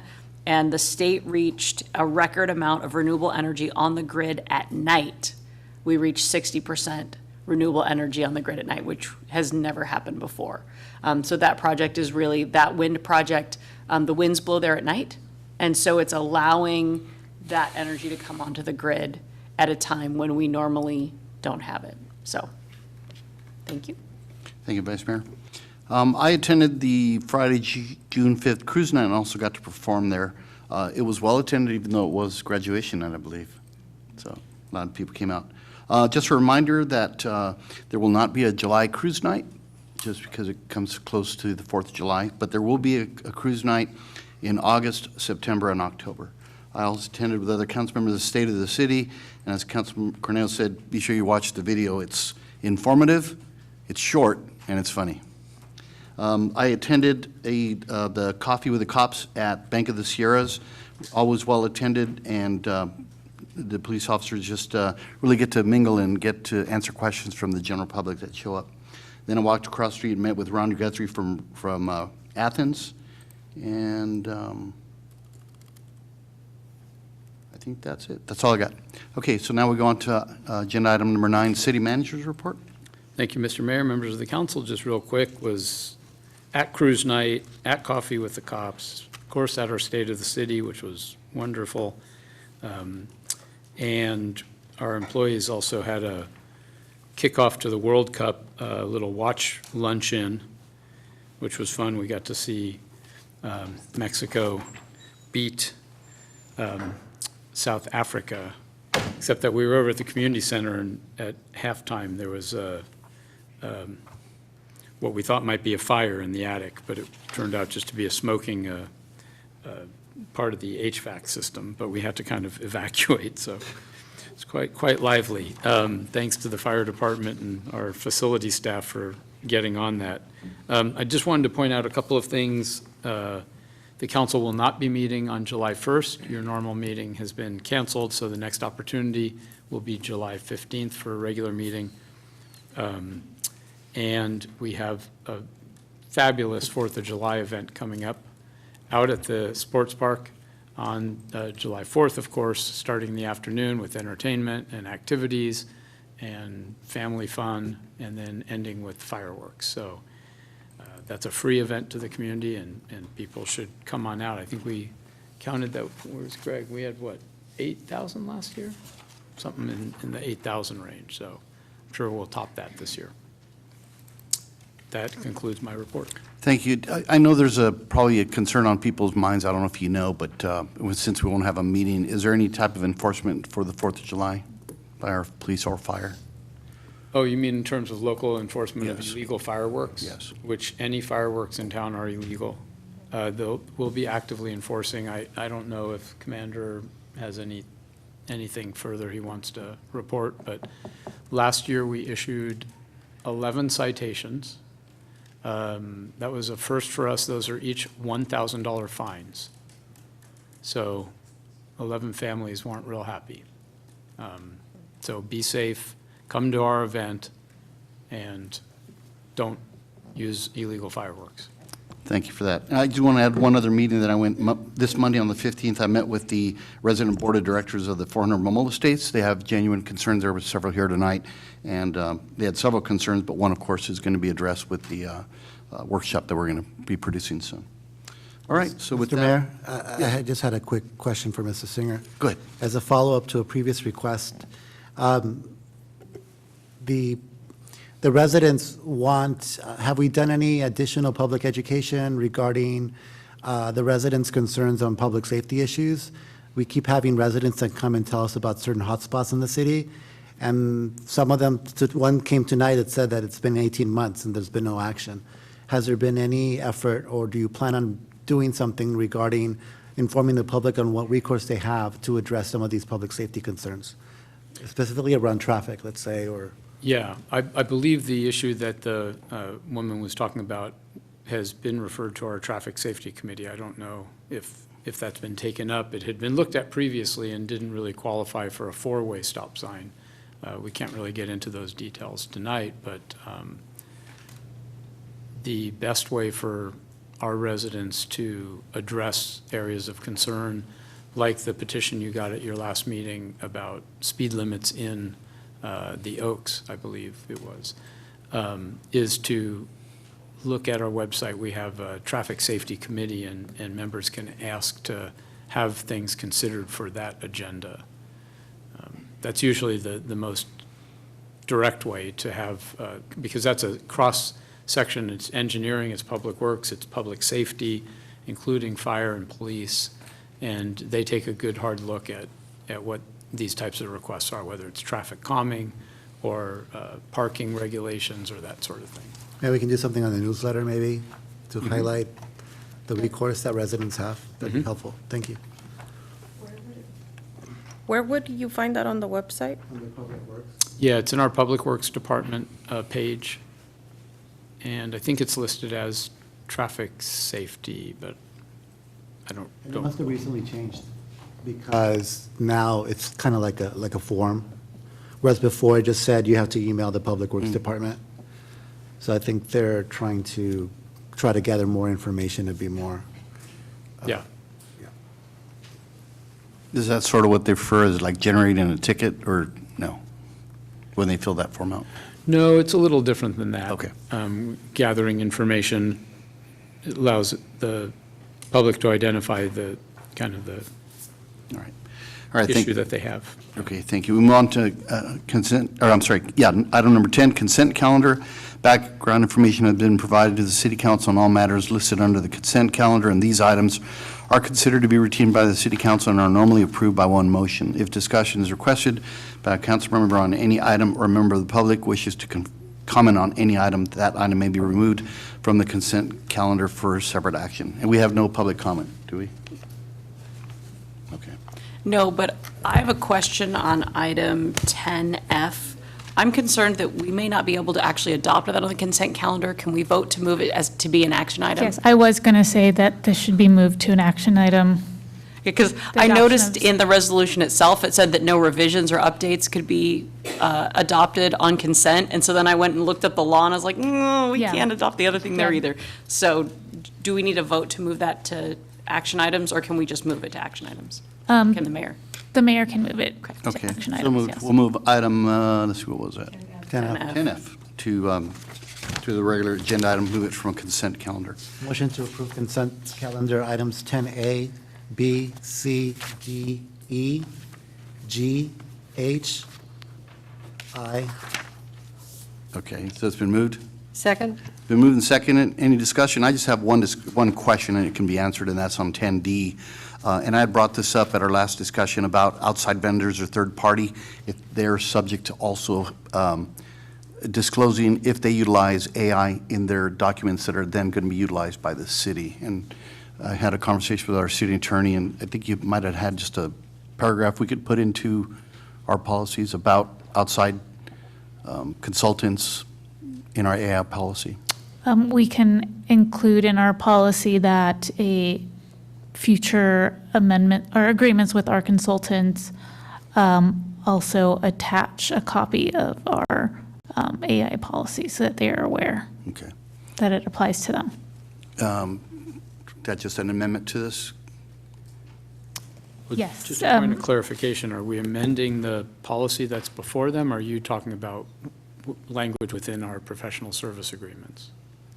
So it would be, we would add a section to the AI policy that says the policy shall be attached to future agreements with consultants. Should I pull it and then vote on it independently, or can we just amend it now? I would pull it. Okay. And then have. Then I would ask The council vote. to withdraw affirm the the amendment motion. to pull item 10D. Would agree. If we, so I'll make a new motion Okay. for approval of consent calendar 10A, B, C, E, F, No, no, not F. G, sorry, H, I. Second? All right, moved and second. Any more discussion? I do have one disclosure, and that is I have to declare a conflict with 10C, which is a contract for Union Oil Building roof replacement. I own real property within 500 feet, so I will abstain from that vote only. So with that in mind, it's moved and seconded. All in favor, say aye. Aye. Aye. Anyone opposed? Okay, and with the abstention for 10C for me. Okay, let's go to, which one is? Motion D. to approve with amendments, item 10D, to reflect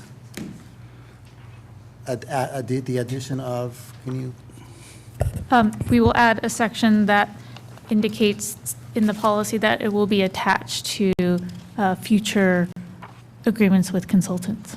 Very good. So I have a question on that, though. How would you even enforce that? can't. You can't, it would just, I mean,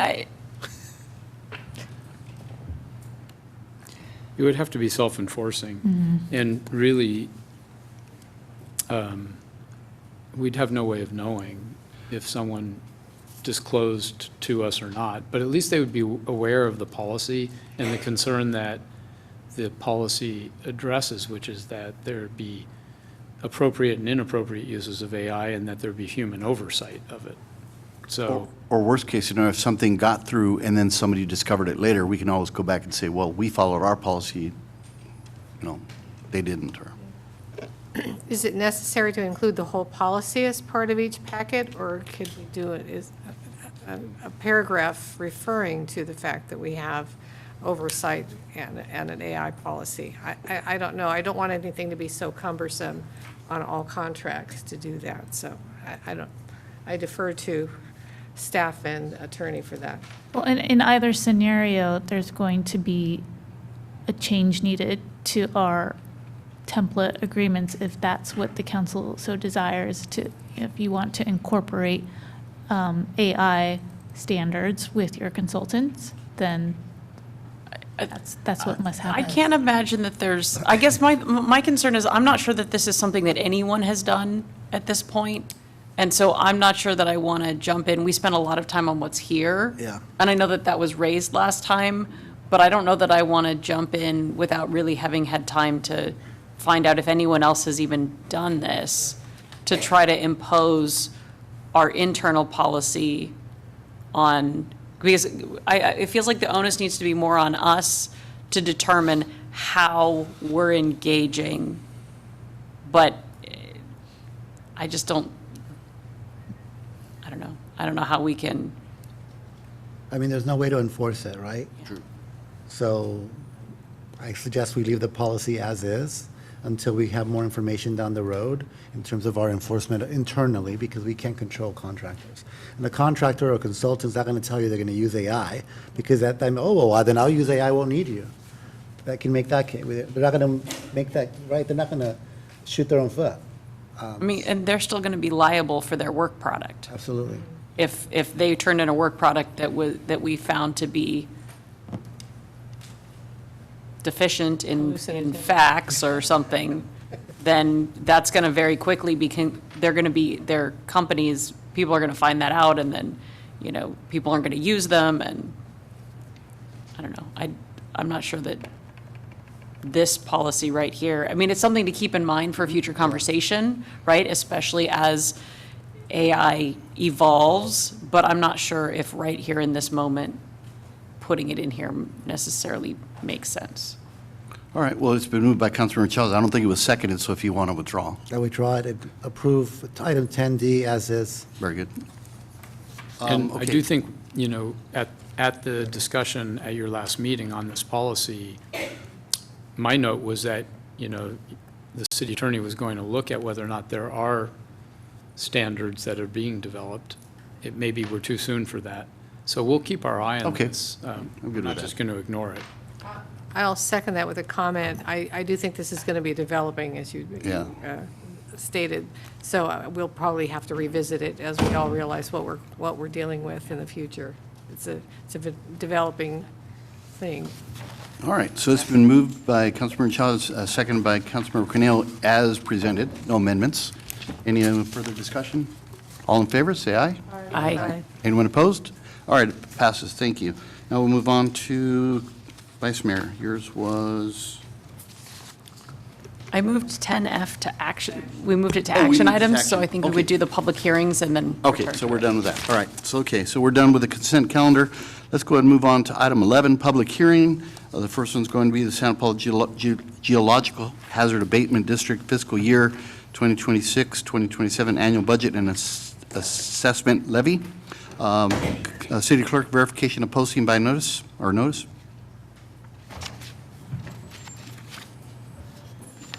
Yeah. Is there a verification of posting?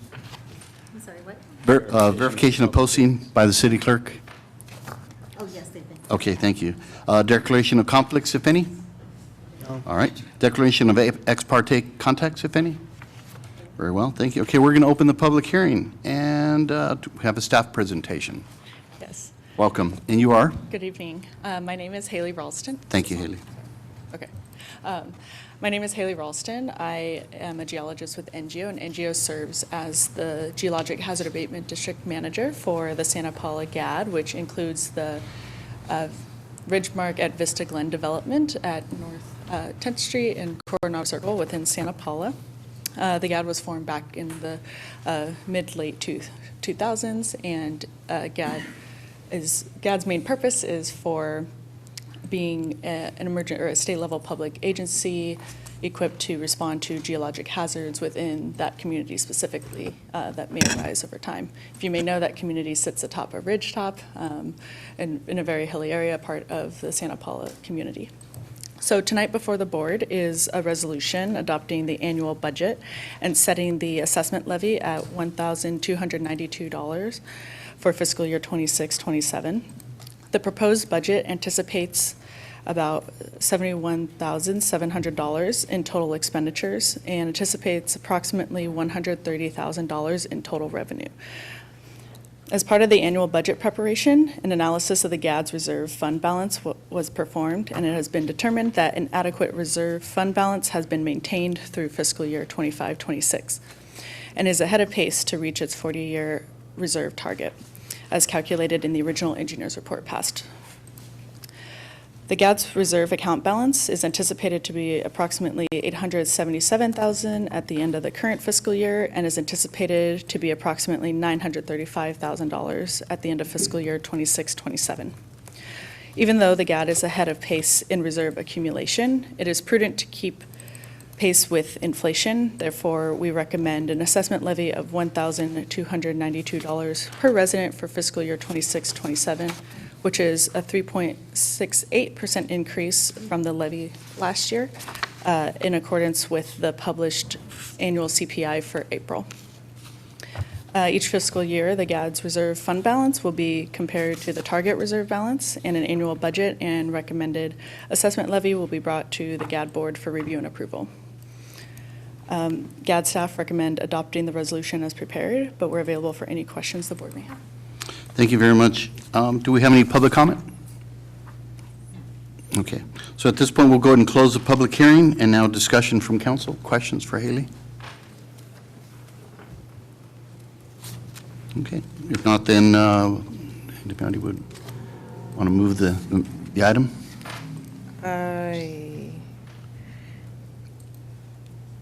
Where do I read off? I'll make a motion to adopt Resolution 7617, approving the fiscal year 2026-27 budget and fiscal year 2025-2026 tax roll for the Santa Paula Geologic Hazard Abatement District. All right, moved by Councilmember Ornelas. Is there a second?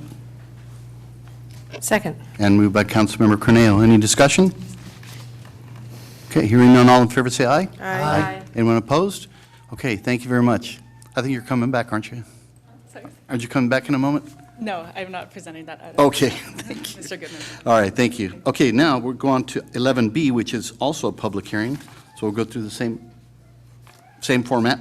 Verification of posting notice by the city clerk on item 11B. This is a Hillsborough Open Space Maintenance District assessment.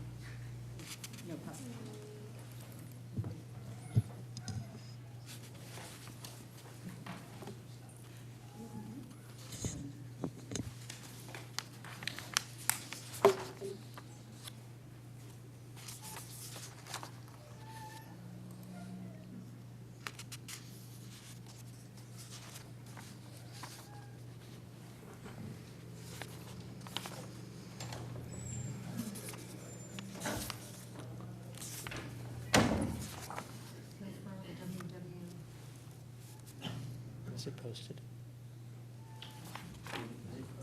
Just say yes. Oh, is it a presentation? No, was it posted? Yes. Yeah. Okay, thank you. I thought you were looking for the actual, like, posting. We were looking for a presentation. Oh, no, no. No. Just whether it was posted. Thank you so much. All right, thank you very much. On declaration of conflicts, if any? Seeing none. Declaration of ex parte contacts, if any? Okay, at this point, we'll open the public hearing, and we have staff presentation by Public Works Director Dale Goodman. Thank you, Mr. Mayor, council members. We'll get right to it. This public hearing is on the proposed assessment of the Hillsborough Open Space Maintenance District. We are asking council to adopt resolution number 7618, placing a $150 per parcel special assessment onto the December 2026 tax roll for the Hillsborough Open Space Maintenance District. This was established in January of 1990, and there are 69 parcels in this district. Some of the things that these funds are used for is landscape and irrigation maintenance, tree and shrub pruning, among other things. And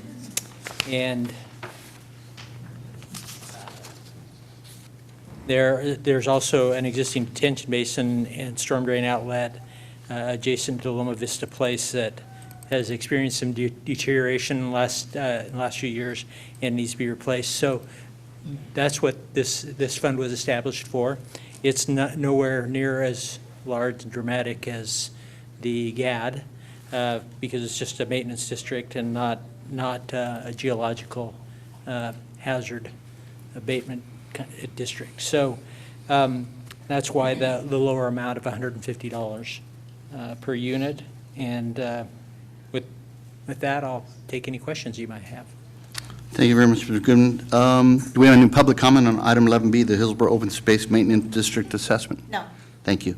At this point, we'll go ahead and close the public hearing. Now discussion, do we have any questions for Mr. Goodman? All right. How about, I have one. go ahead, Councilman Shaw. Thank you, Mr. Mayor. Was there, what was the variance from the previous year? Is it stable, or is it, like the previous one had an 8% increase from the previous one? What do we see here? I can't say for certainty, with any certainty, because I wasn't here, I don't think, for the last one, the last assessment. I would say it probably hasn't gone up very much, if it's gone up at all. I think it's been the same the last Same. few years. Yeah. Yeah. Thank you. Motion to approve. That's my recollection. Do we need to read the whole resolution? Adopt resolution There you go, thank you. 7618, placing the $150 per parcel special assessment onto the December 2026 tax roll for the Hillsborough Open Space Maintenance District. All right, thank you. Moved by Councilmember Chavez. Is there a second? I'll second. Thank you, Councilmember Nellis. Any discussion? All right, seeing none, all in favor say aye. Aye. Anyone opposed, say nay. All right, motion carries. Thank you, Mr. Goodman. All right, we're done with public hearings. Now we'll move on to action items. The first item will be 12A, Athens Services Request for Extraordinary Adjustment to Maximize Service Rates for Residential and Commercial Collection Services. And then will we do 10F after that one? I Yes. would recommend you do 10F at the end, but that's at the council's discretion. There's a number of attendees for the other items. Okay. All right. I just want to make sure we don't. Yeah, thank you. Okay, and so presenting this. What else here? This would be Bruce Belushi, Management Analyst.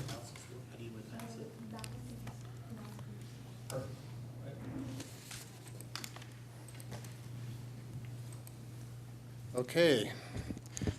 Good evening, Mayor Juarez, council members, Mr. Singer. For the record, my name's Bruce Beluski. I'm with the Public Works Department, and the item I'll be presenting tonight is the Athens Services request for an extraordinary adjustment to maximum service rates for residential and commercial collection services.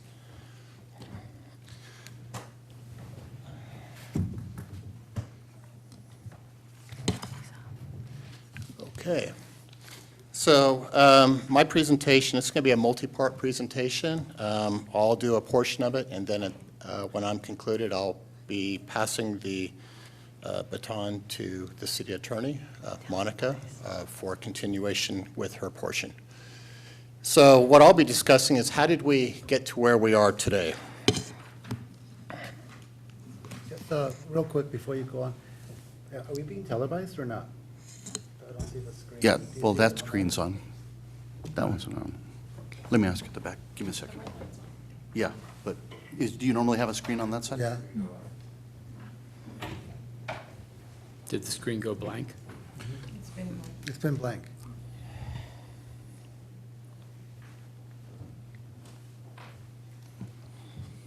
Just off.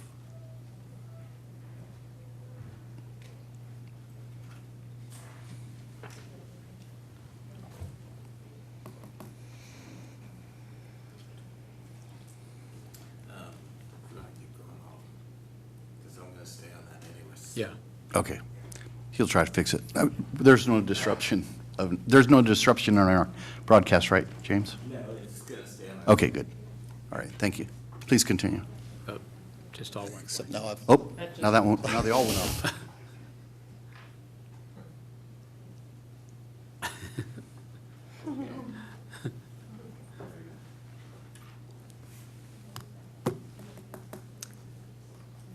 Don't touch that one. Right.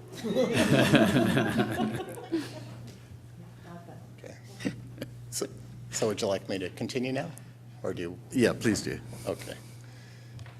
Okay, so this journey began 19 months ago when on November 22nd, 2024, Athens submitted a letter to the city requesting an extraordinary adjustment to the maximum service rates for residential and commercial collection services, though they did not specify any particular rate increases with that letter. The reason for the letter, the letter was sent to the city because of two occurrences that Athens cited. The first being the City of Oxnard's Del Norte Regional Recycling and Transfer Station. Their significant increase in disposal rates effective July 1st, 2024.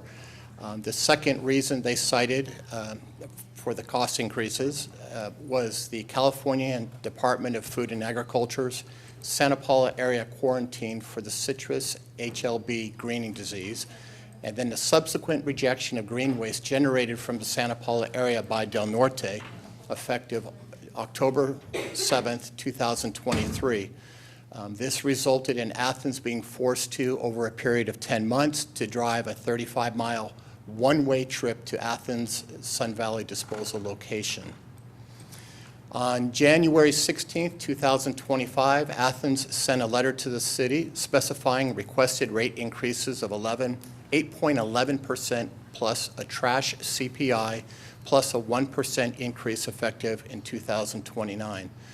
City staff denied the request after reviewing the request in the context of regional solid waste management practices, processing infrastructure, and disposal cost.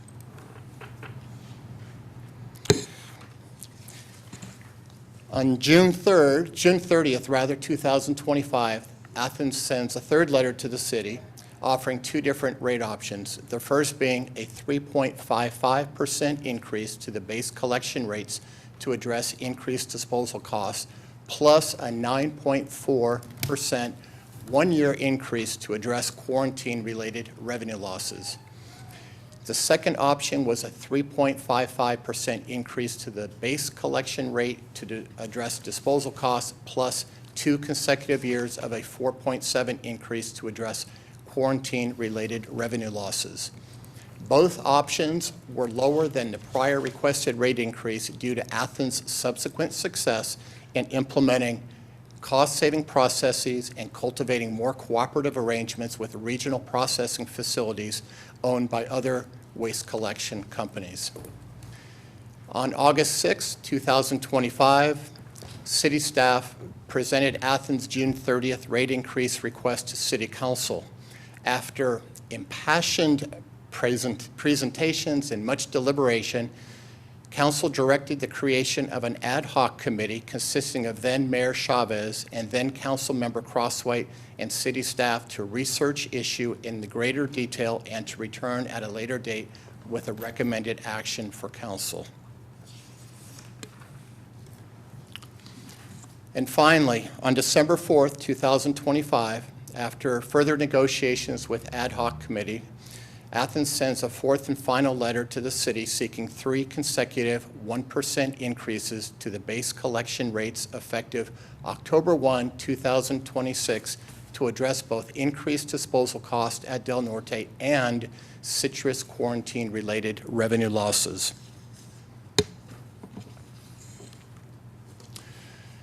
Today's request, staff's recommendation today is to accept Athens' latest offer of 3 consecutive 1% rate increases effective October 1st, 2026. The justifications for recommendation include Athens' agreement to continue to provide current collection services at the city's 903 Corporation Street location, a location which was inadvertently omitted when creating our current franchise agreement with Athens in 2022 for the term of the proposed amended agreement at no cost. Secondly, verbiage in the 2022 agreement has been updated to improve clarity and accuracy. Thirdly, Athens has agreed to reimburse the city for up to $30,000 for cost relating to a mandatory Proposition 218 hearing process, which is tentatively set for August 19, 2026, if the rate increase is approved. And fourth, and perhaps most significantly, the recommendation is supported by all members of the ad hoc committee, including staff and council members, after almost a year of deliberations and negotiations, and represents a hard-fought outcome seen as fair by both Athens and the ad hoc committee. It is a collaborative achievement reflecting both the city's keen interest to support Santa Paula residents and businesses and Athens' need to ensure fiscal viability while providing uninterrupted, high-quality services to the Santa Paula community. That concludes my portion of the presentation. At this point, I'd like to turn it over to Monica Castillo. Thank you, Mr. Palucci.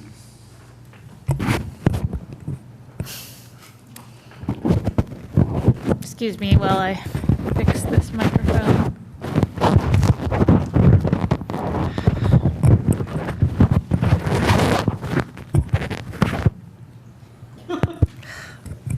Does this work? Okay. All right. So wanted to just orient the council in the action and motion that you are being recommended to take this evening. The first part, council is being asked to approve Athens Services request for an additional 3 consecutive 1% permanent annual rent increase to the maximum service rates. The second part of your action tonight would be, if the rate increase is approved, to approve provisions in the proposed amendment that would implement this rate increase. That would also clarify the extraordinary rate adjustment process, and also that provision that would require Athens to reimburse the city for Prop 218 costs up to $30,000. Another part of the action tonight that's before council is the opportunity to amend other parts of this agreement. This number 3 on the suggested action is something that the city has requested, and also further changes that were requested based on what we proposed to Athens. So these 2 additional amendments that we are advising and requesting of council is to change the section of our agreement that would establish that the city could only use the fees collected from Athens in accordance with applicable law. And the reason for that is the law is changing. We have legislation that's coming up next year, so we just want to make sure that we're being flexible there and conforming to that law. The second part of these changes would be in section 3.0513 of the current agreement. And council all has a copy of red lines, which is before them, which is a copy of the amendment that is different from what you'll see in your agenda packet. So the green text indicates what's different from what was in your agenda packet. And we have also copies for the public if they are interested in seeing those.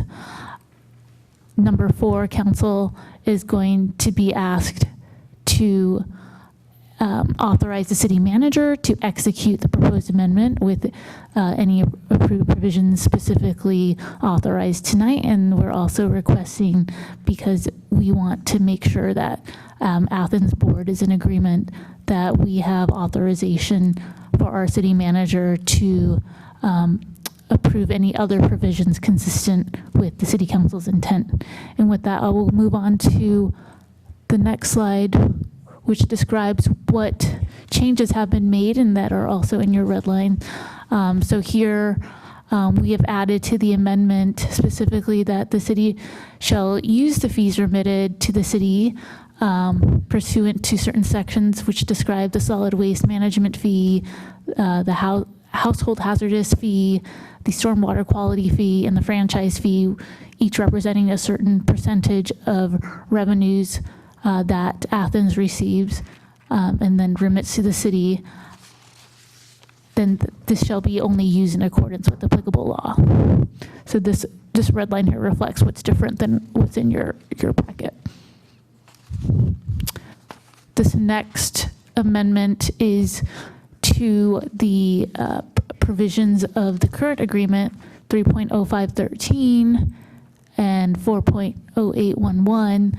So this section changes a section called fee adjustment, and the fee adjustment section currently reads that the city may adjust any fee that it imposes on Athens with written notice to the contractor, and that such adjustment shall be grounds for an adjustment in the maximum service rates under a process similar to what we're doing this evening that's described in another section of the agreement. There was some ambiguity as we went through these through this process. So we, in order to better connect the type of adjustment contemplated here, where the city is the one directing a change to the franchise fee adjustments and other fees, this creates and makes clear that the process to do so would involve the city agreeing to adjust the service rates, the maximum service rates, to reflect any costs borne by Athens as a result of any changes to our franchise or other fees in the agreement. And so this would include any increase or decrease to those fees, and this would subject that to a process of good faith negotiation and a reasonable adjustment. And if that takes more than 6 months, then it could be referred to arbitration, or to longer than 6 months if the parties agree to that extension.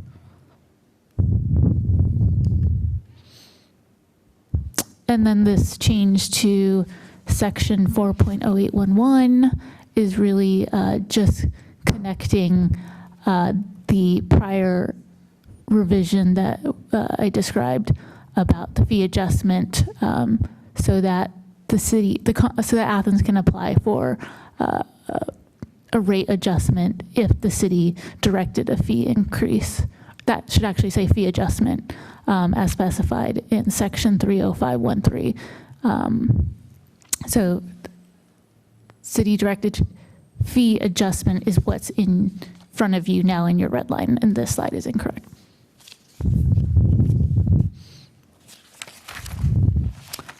So next, this is the critical part for council to note for your deliberation tonight.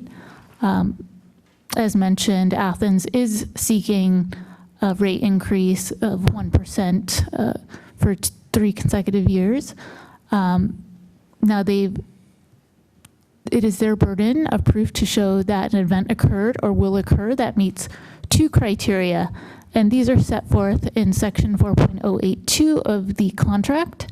Those 2 criteria are that the event was not foreseeable, or the event was not within Athens' control, and 2, the event was not a usual business risk. And usual business risks is defined in the agreement to include routine changes in the costs of providing services, external economic conditions existing in the normal course of business, and changes in the market for recyclables. Now, council, under our agreement, the standard for this type of review is that council has sole but not absolute discretion to grant this rate adjustment request. And it must not, in granting or deciding whether to deny the request, that discretion must not be exercised in an arbitrary or capricious manner, which means it cannot be unreasonably made. It cannot ignore evidence. So it's very important to weigh all the evidence and think what a reasonable person would think, whether something is not or is a usual business risk. So I'm going to go back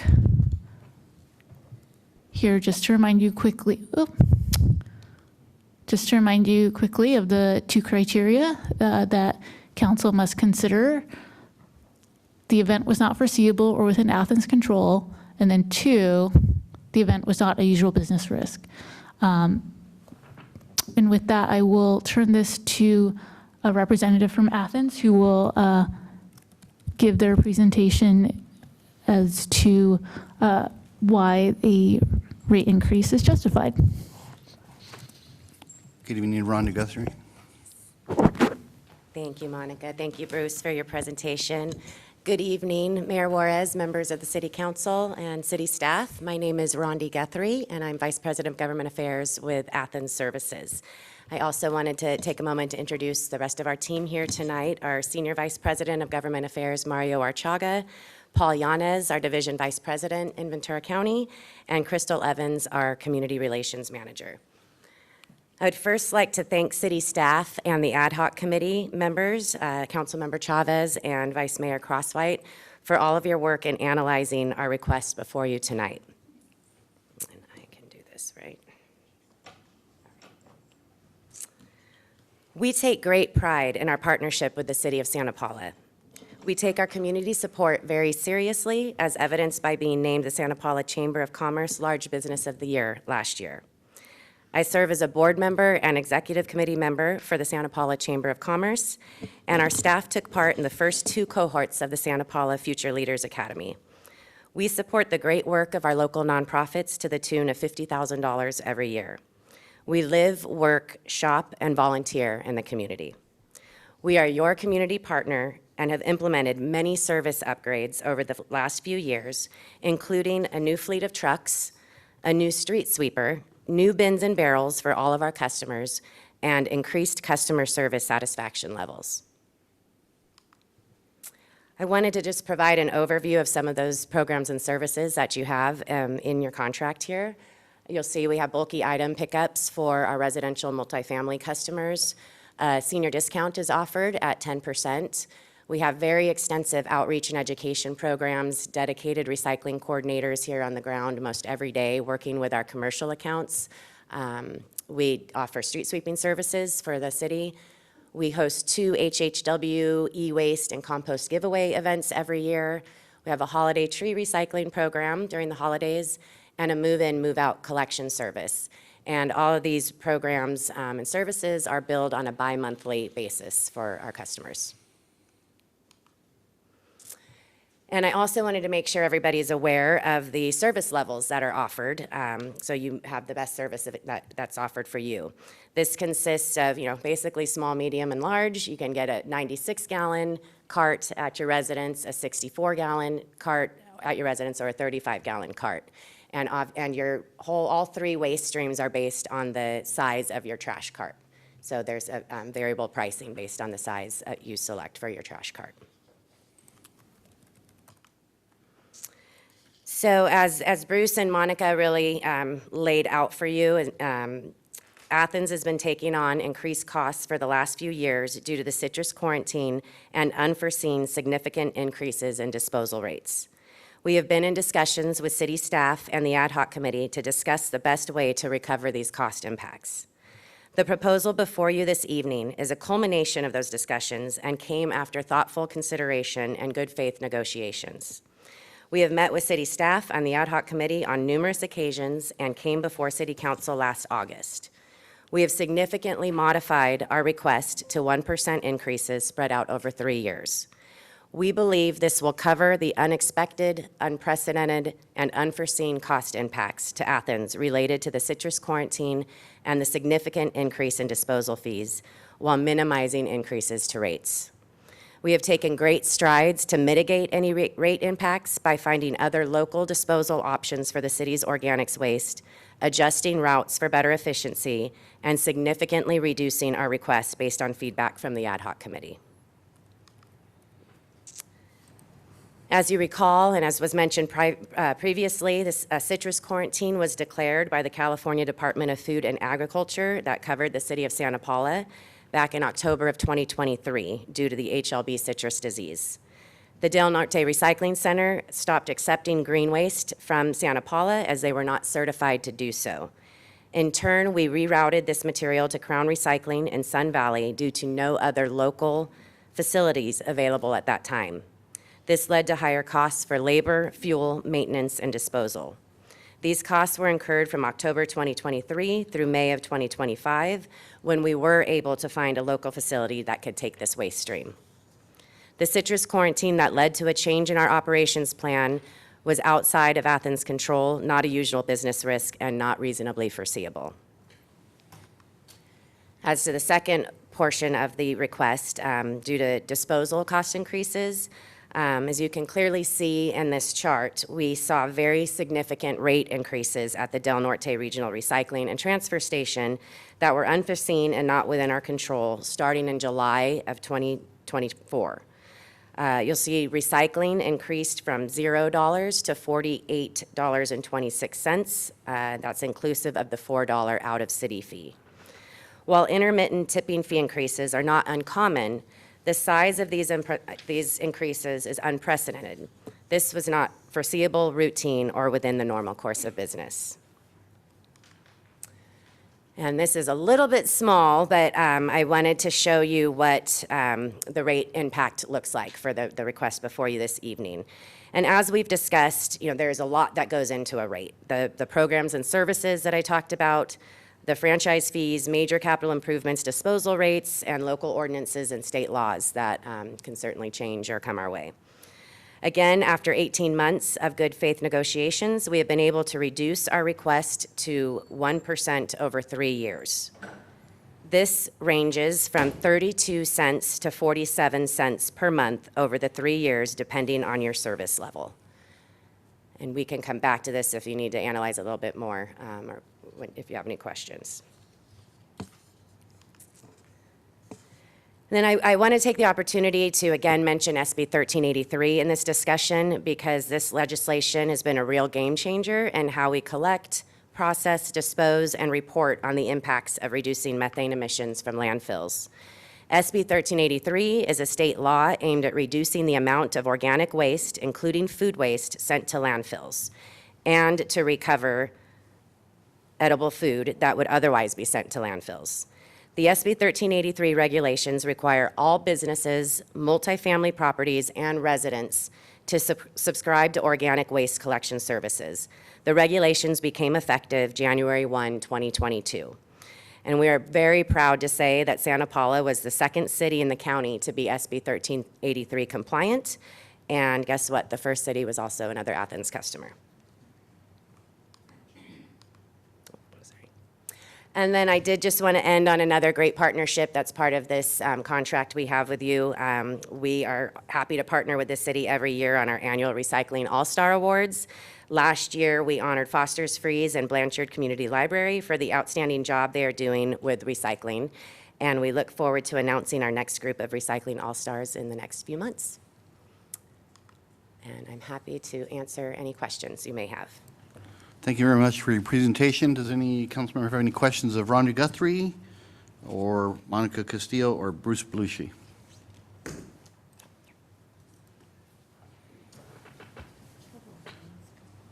Okay, Councilmember Cornell. Just a couple of things. First, it's been a long and grueling process for everybody involved. So I just want to thank everybody for all of their time devoted to coming to some kind of resolution at this point. From my view, it was a test of that contract under new terms that have been put on the state, on us by the state legislation as far as the sometimes onerous cost of recycling and the new green waste requirements. So we're all venturing out into this world together on this.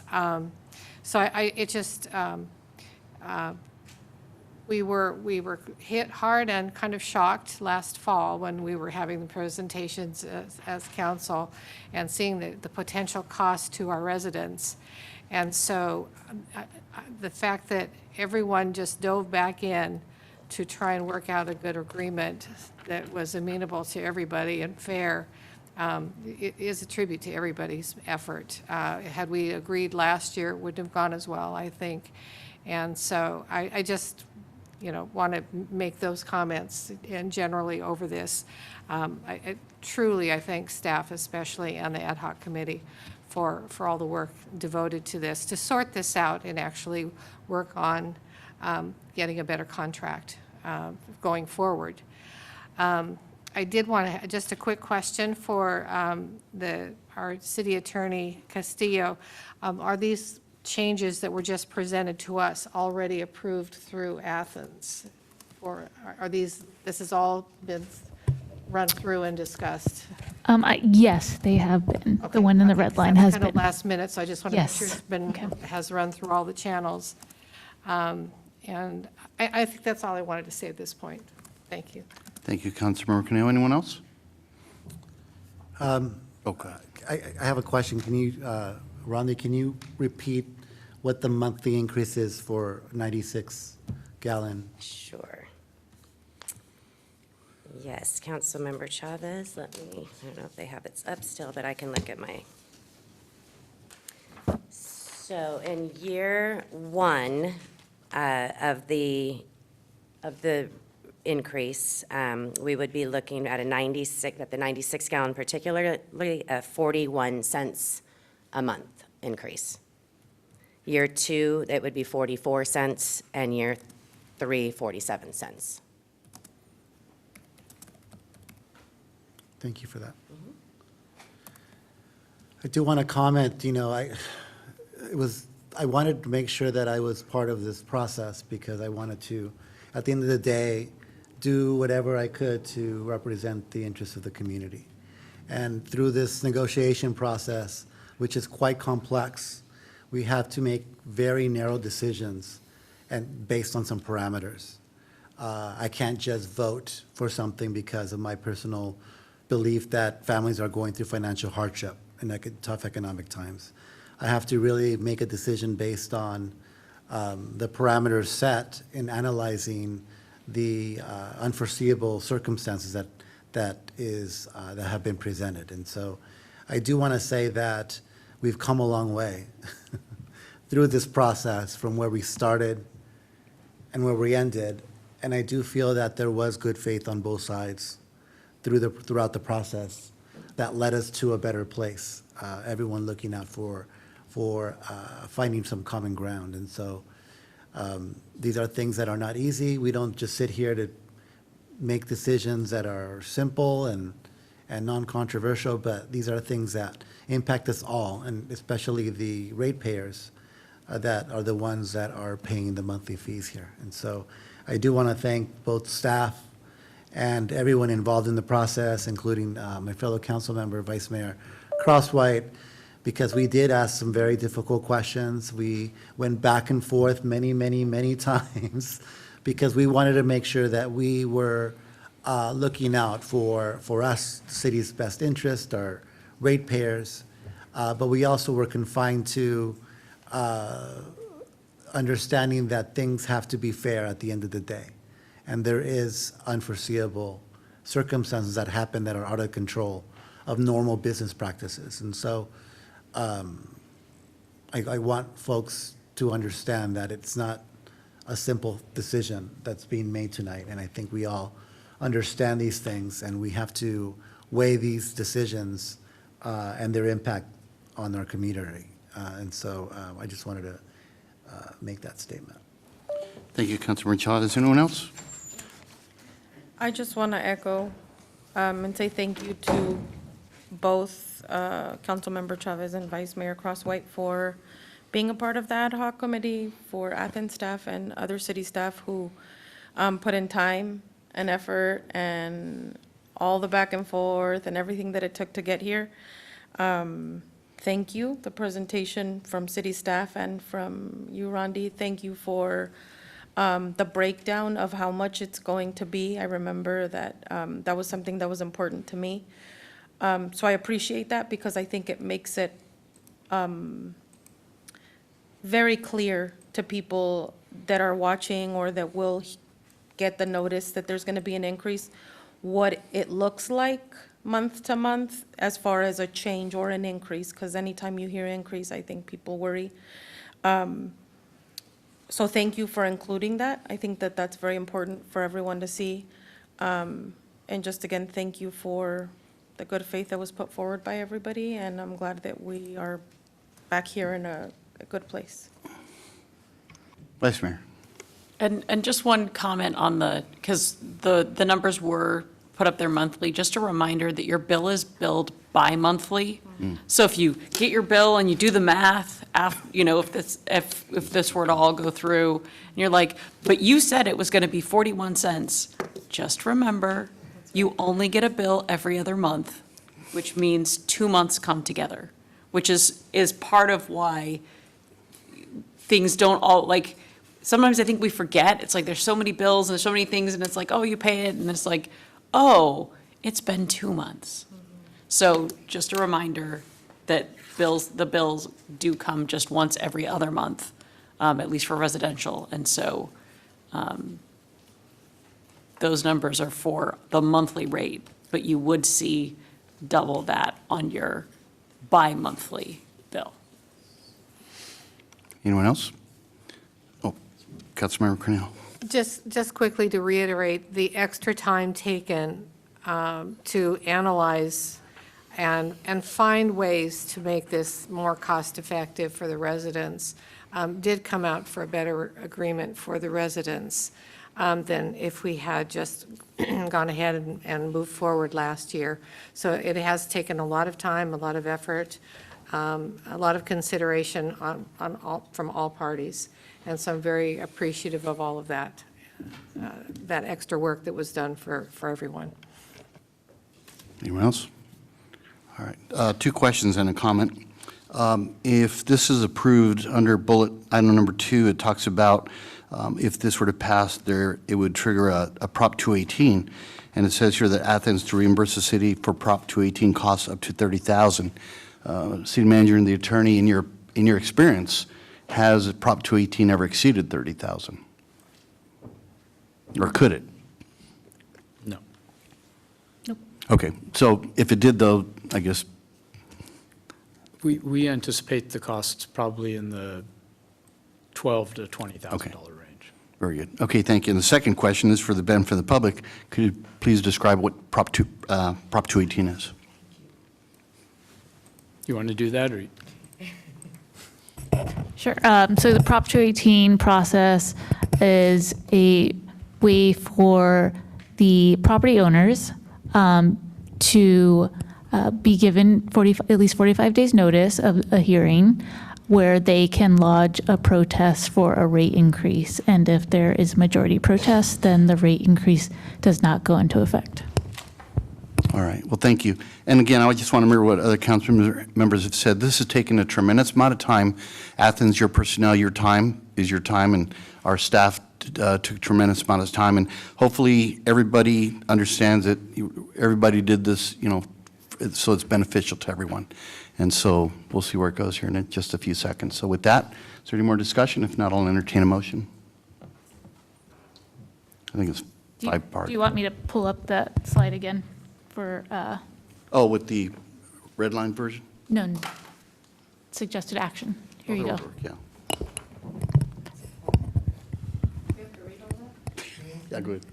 So if Go for it. if council would like, I think it'd be clear enough for the acting city clerk to record in the minutes that council votes to adopt suggested actions 1 through 4 on the presentation.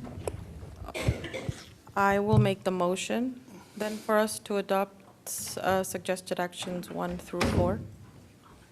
And does that also, I'm sorry. Wait, what else? On the presentation. Slide. And does that also include the red line edited First Amendment version up there? Yes. Okay, very good. Oh, yeah, I see it. Very good, thank you. So it's been moved by Councilmember Nellis. Is there a second? I'll second. So it's moved by Councilmember Nellis, seconded by Vice Mayor Crosswhite. Any more discussion? Just a comment. Go ahead. I do want to acknowledge the Athens being, a good partner at the end of this, right? Working with us to come to something that worked for them. We understand that you're a business and you have needs, and we're also responsible for our residents and, making sure that giving us time to make sure that we understood all of the dynamics of the contract. And so I know that this was a long process, but we do appreciate you all working with us to get to a place that can work for the city and you and our residents. So I do appreciate that. And then before council makes a motion, do we have any public speaker cards? No. Do we have any public comment that came in before or after? No. No public comment. All right. So moved in second. Is there any more discussion? If it's okay with the council, I would like to have the clerk do a roll call vote.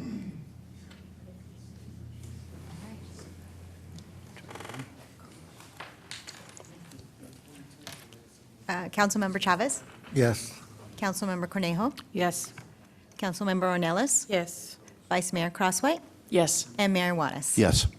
Okay, item, let's see, 12A passes. Thank you very much, Athens. Thank you very much for your time, and our staff, and Mr. Belushi, thank you. All right, we'll move on to item 12B, agreement to loan city oil artifacts and archives to the Responsible Energy Council, and this will be presented by our attorney, Monica Castillo. I do want to disclose that normally, whenever anything deals with the oil museum, I do have a conflict, but I conferred with our attorney, and I do not have an actual conflict on this item, so I can sit in on the discussion and vote. Oh, got it.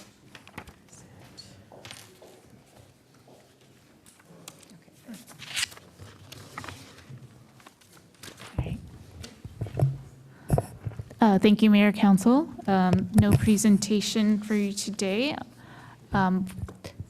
We are bringing before you an outgoing loan agreement consistent with the license agreement that Council approved on May 5th with the Responsible Energy Council. The license agreement, as you recall, licenses to REC spaces within the Union Oil Building to carry out preservation and archiving activities of the city's oil museum collection. Part of that license agreement, it was also entered concurrent with a memorandum of understanding that MOU outlines guidelines for the management and care of the collection. And under that MOU, the city must enter into an outgoing loan agreement with RAC indefinitely. So the loan agreement before you today is asked to be returned to you in order to approve its terms. So I will go ahead and describe some of the key terms of the loan agreement. So the duration of this agreement will be for a 5-year initial term.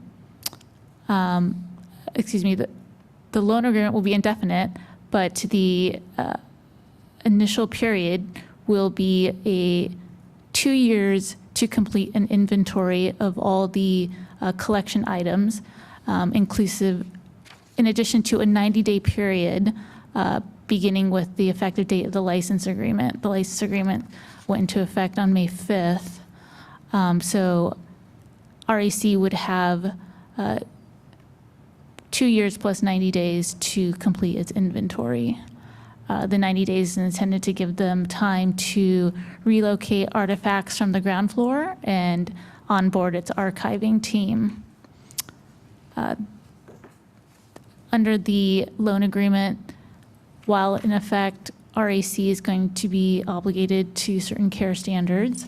Among those, it cannot use destructive or invasive techniques to analyze the items without the city's prior consent. It will also be prohibited from storing items outside city limits unless it first receives the prior written approval of our Parks and Recreation Director, Greg Barnes, and they will not be allowed to destroy any non-historical items that they come across without the director's prior written approval. They will be allowed to subloan the collection items under certain terms if the item is loaned for up to 1 year and within the city, then they will need the director's prior written approval. If it is more than 1 year and outside the city, then this council will need to grant approval. So they'll have to come before council for that permission. And these subloans are for the public display of the items by third parties. So the RAC may display these collection items at a location other than the oil building, but they must pay for all packing and transportation costs if they move the items. There are also intellectual property provisions in the loan agreement. So the city will retain ownership of the physical collection at all times. So the city is the owner of the physical collection, but RAC will have exclusive intellectual property rights to any work product they create from the physical collection. So photographs, any sort of publications, and similar sort of media that are derivative of the physical collection. RAC is granting the city a free, non-exclusive license to use its real intellectual property, so we can use that, any images or publications as the city sees fit.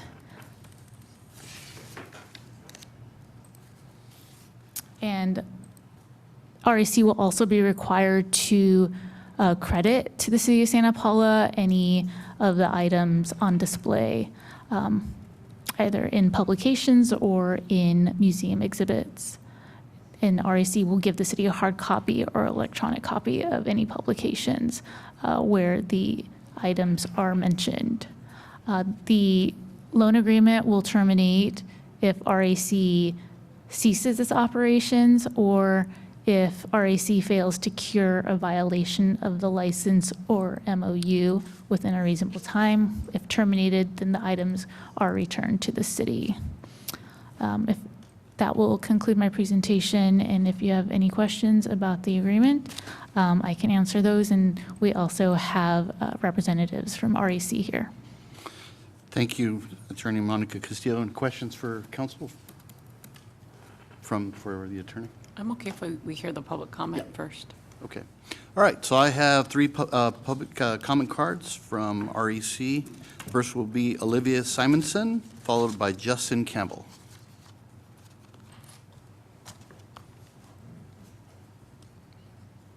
Hi, good evening. It's a pleasure to see you all again. I'm Olivia Simonson, president of the Responsible Energy Council. I submitted a public comment mostly to thank city staff and the city attorney for their efforts on this agreement, and to be here to answer any questions that you may have on the efforts that we have been embarking on so far. I think one of the key questions here is sort of why this, why now, if we don't have the inventory in place. It's really critical, as you'll see in the loan agreement, this is a phased process, right? So the first phase is the first 90 days of us collecting everything, getting everything organized, and we've been able to sort of begin in that process under the terms of the MOU and license agreement that you all approved earlier this year. But our ability to move things off-site for storage and things like that are constrained by the approval of this agreement in phase one. So once we get through those 90 days, we're able to move things around and get things organized. We're off to the races on inventorying as we speak. We've hired our staff that has been embarking on that process, working closely with Greg, of course. And then we'll be in phase two, working on our inventorying of everything, at which point you all will get a list of what all is there. And then we can formally have that sort of shift into the long-term loan that is outlined here. So I want to make sure that if you all have any questions about this sort of initial phase and process, that we're here to answer them. We also have representatives from the former Oil Museum Foundation that we've been working with really closely. And again, just a huge thanks to the team here for their efforts on this agreement thus far. Thank you. Thank you. Okay, next we have Justin Campbell.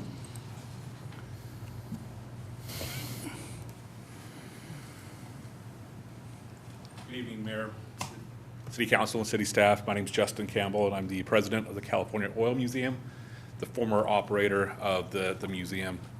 As you guys know, I've been working with our foundation for 5 or 6 years now in this process, trying to get it to this point.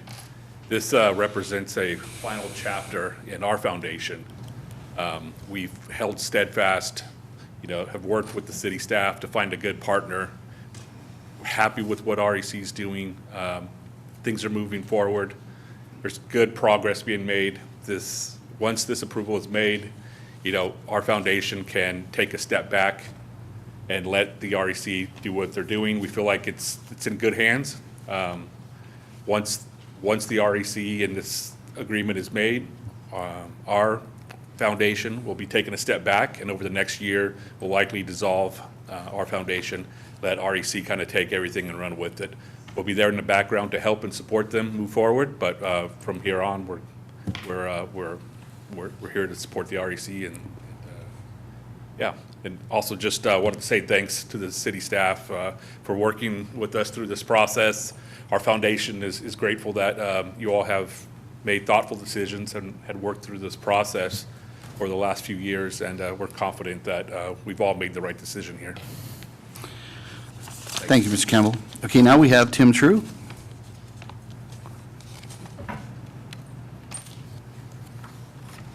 Good evening, council members, Mr. Singer, city staff.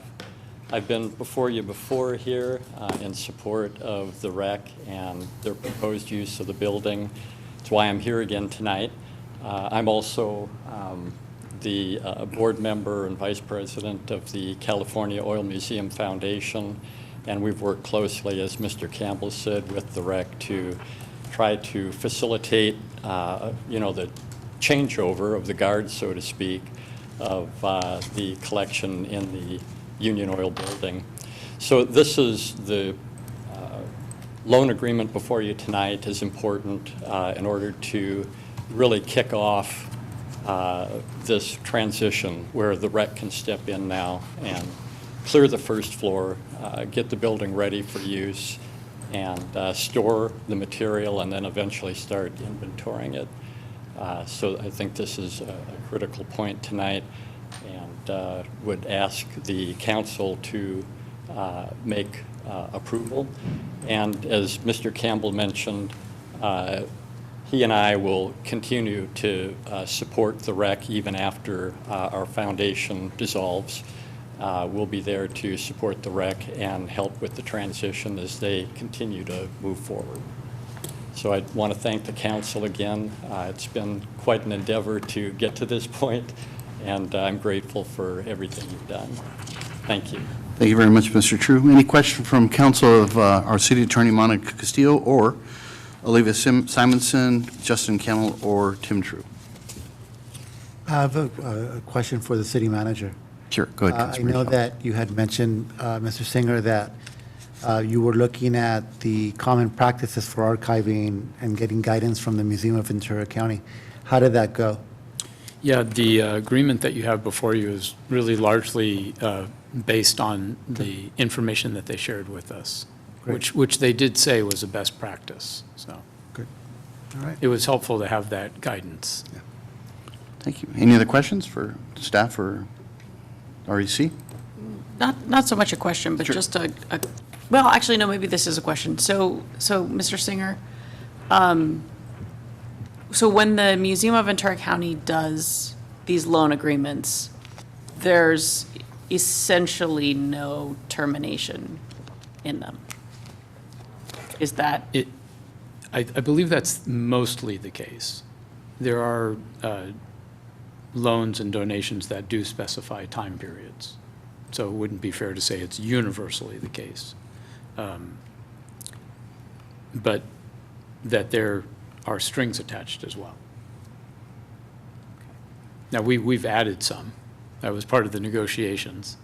So we went kind of into more specificity, knowing that there was a sensitivity to the archives that we've come to acquire and been gifted to us. And then since the collection isn't currently completely archived, we know that there's some items that are part of the Lundgren agreement. And so those have specific locations that they need to be stored. What happens is as we go through there, if we find other items that are loaned or they don't necessarily have an agreement, but, because like there's some statues that are clear that they're loaned, so we don't own them. Are they subject to this agreement, or do we need to just make sure that they stay in the building? Like, I wasn't sure how those items worked with this agreement, because I don't know whether or not those items that with the loan plaques are all part of Lundgren, or if there's other. They're not all part of Lundgren, so we currently have some of the Lundgren items on display currently, so that we're still meeting the requirements of that endowment. Items that we come across, or that REC, as they start archiving, if we come across items that are on loan to us, then we will need to document those separately. If there's a requirement that they be on display, then we'll need to reach out to those that loan them to us, maybe return those items to the owner of those items, if you will. So as we kind of do the inventory and work through that, we'll have to identify those items, and then we'll have to comply with whatever the requirements are. Okay, Those items on because I just wasn't clear from this how those kinds of items would be handled. I think it's standard practice that if just any museum, if you have something on loan, then you have to adhere to those loan requirements. And REC, they could probably speak to it more, but understand that they will have to adhere to that. It's just standard practice.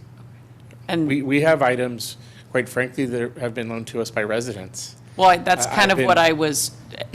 So I've been contacted over the last few years from residents that say, hey, I gave this painting, some of them 20 years ago to put into the, and we've done our best to locate some of them. Some of them we haven't located yet, but we're on the look for them.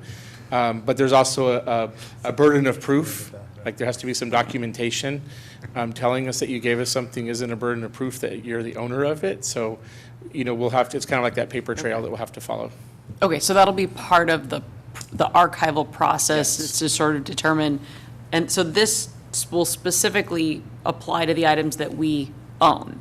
Yes. once the process is done. And then we'll have to figure out if they were items that were loaned, whether there were any strings or agreements that went along with those, that they need to stay in the building, that they need to be displayed as oil artifacts, that, whatever. And REC will help us work through that. They're also investing in software as we archive items. The collection will be public online, so the software, the community will be able to see what is in the collection. They'll be able to go online and see it, see what's in the collection as it kind of gets done. So that's kind of the exciting part of this too, is everything will be out there. Okay. Yep. Any other question? Councilmember Cornell? Again, more a comment.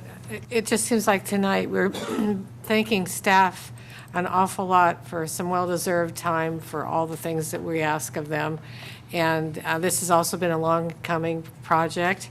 And I'm just really happy to see a partner step up that is a good fit for us and for the future of all of these valuables that we own as a city.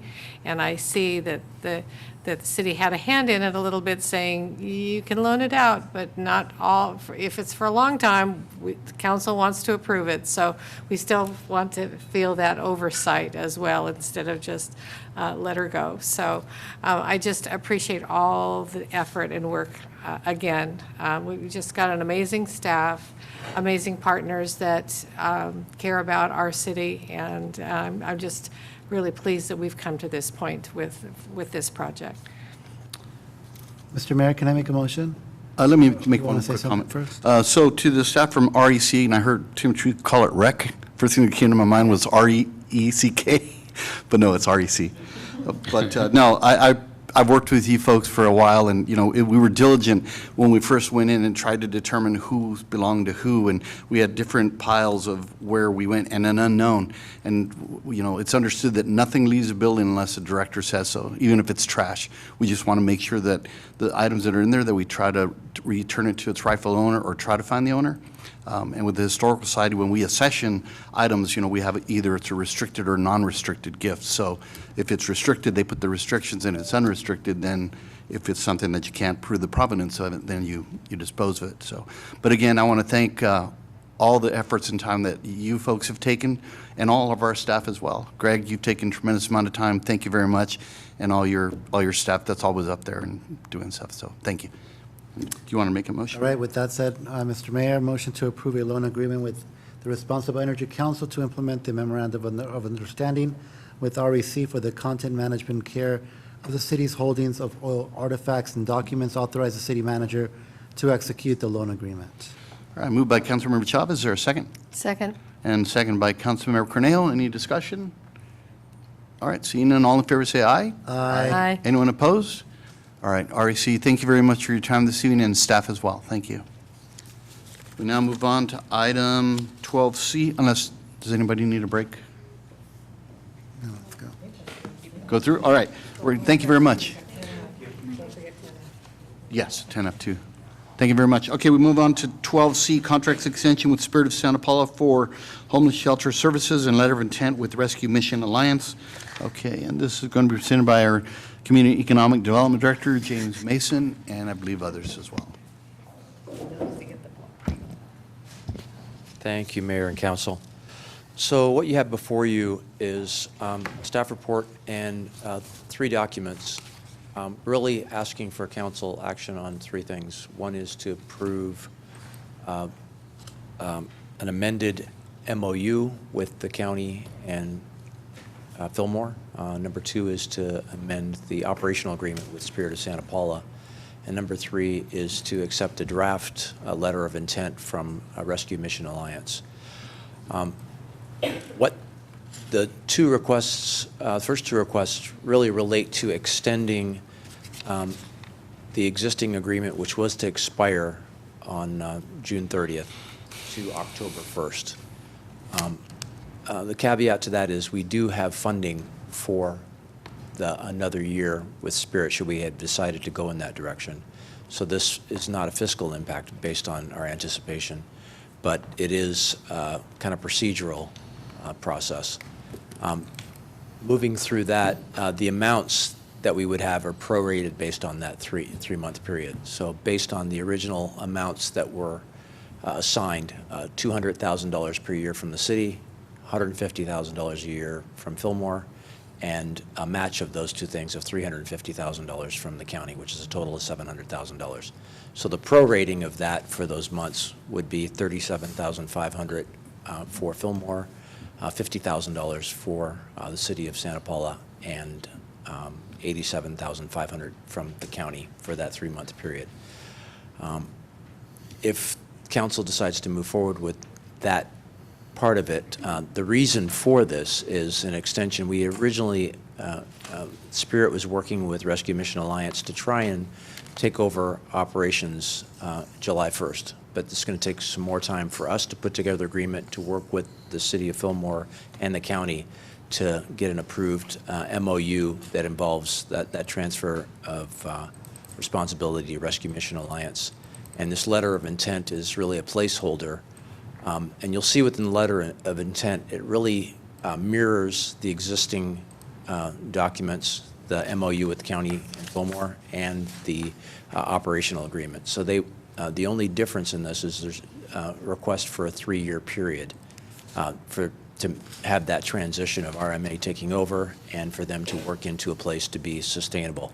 I think what's exciting about this is the one discussion we've had from the very beginning with this is how do we work towards having an operation of homeless shelter within the city with transitional services, with partnership with the county, to be able to work on something that's more self-sustainable, and the support that comes from the agencies is more, I guess the best way to put it is more icing on the cake than the cake.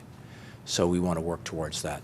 The letter of intent, as I said, is just a placeholder until we move into negotiations and develop a formal agreement that will come back. Time sensitive because we're in the summer months and there are breaks between the county, Fillmore, and you only have 2 meetings over the summer here. So we want to be able to look at the timing of being able to put something together to get it back to you, and that Fillmore and the county will be able to approve it, the transfer over to Rescue Mission Alliance. I have Kay Wilson Bolden here from Spirit of Santa Paula, and have Clint Garman here from Rescue Mission Alliance, and either one of them can answer any questions related to their operations and that transition. And I can take some questions too if there are any. Thank you, Dr. Mason. Questions for Mr. Mason? I just have one technical question. On the First Amendment to the operating agreement with the Spirit of Santa Paula, it states that Rescue Mission Alliance would assume operation of the Harvard shelter about October 1st, 2026, but then in the letter of intent, it says July 1st, 2026. So should the letter of intent also say October 1st, or is there a reason why the letter of intent has a different date than the? I need to look at that because Okay. I think that was what the original date was, and I think that I thought the letter of intent went further on to say that that shift was to October 1st, but maybe not. That was the intent, though. It is October 1st. There is no July. As it says in the letter of intent, it currently says it's anticipated to be effective July 1st, 2026, the transition date. The parties acknowledge that as of the transition date, Spirit will wind down its services, will wind down its role as shelter operator, and RMA will assume responsibility for day-to-day management.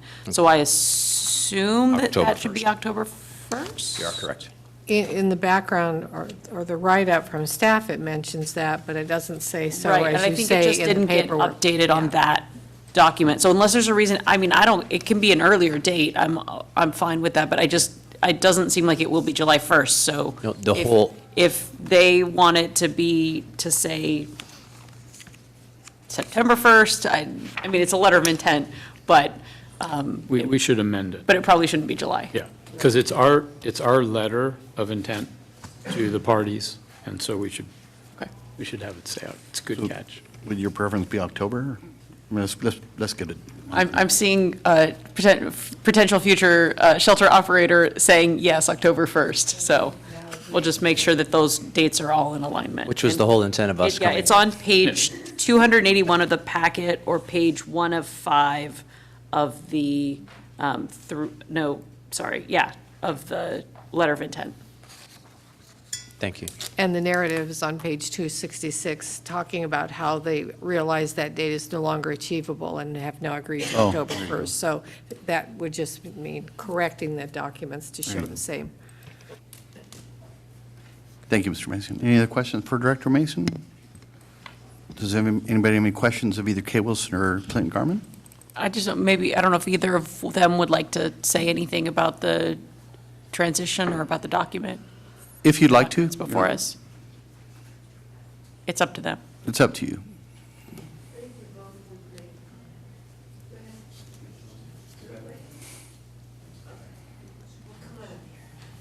Together. Hey, look at that tag team. I would only say that on September 18th, 2018, Susan and John Colwake, Bill Simmons, and myself paid a visit to the rescue mission. And this was before we started Harvard Shelter, and it was with the idea to see how it's done. And so it's so interesting that, what is that, 8 years later, here the circle has come back, and fortunately Clinton and I are friends and colleagues, and he officiated at our grand opening, so this is kind of it's a very good marriage, actually. Yeah, I would concur with that. So, yes, good afternoon, or good evening, Master Mayor Juarez and Mr. Garland. Council, Mr. Singer, staff. Yeah, so we are looking forward to overtaking and taking and working alongside with Kay. We've been in contact with them for like the last year.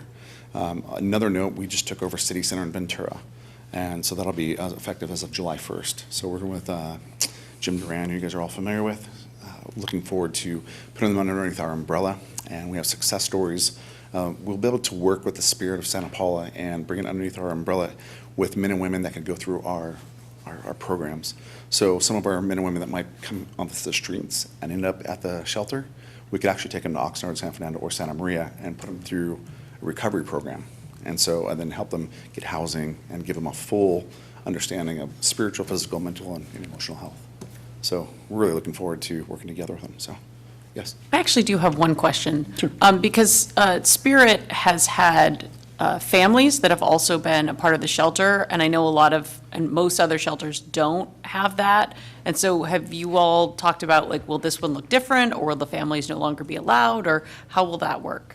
As far as, no, we plan on operating the same, at least for the first year, learning exactly what they're doing, working day to day, and having an executive director or director there on a day-to-day basis, learning from Kay, following her lead, and then actually bringing in part of our stuff over to the rescue mission to make sure that it runs, hopefully just take what they've done and just enhance it. Okay. So, and then the men and women that are already there, we look forward to be able to give them more opportunities. Okay, no, that's good. It's great to have access to more resources. It occurred to me that since most shelters don't allow for families, and at some points we've had 12 or more children, I just want to make sure that we're not suddenly, that through this transition, that they don't, end up with nowhere to go. So as long as that's going to be taken into consideration. That's a great question. Yeah, we anticipate to do the same thing that Kay's been doing currently.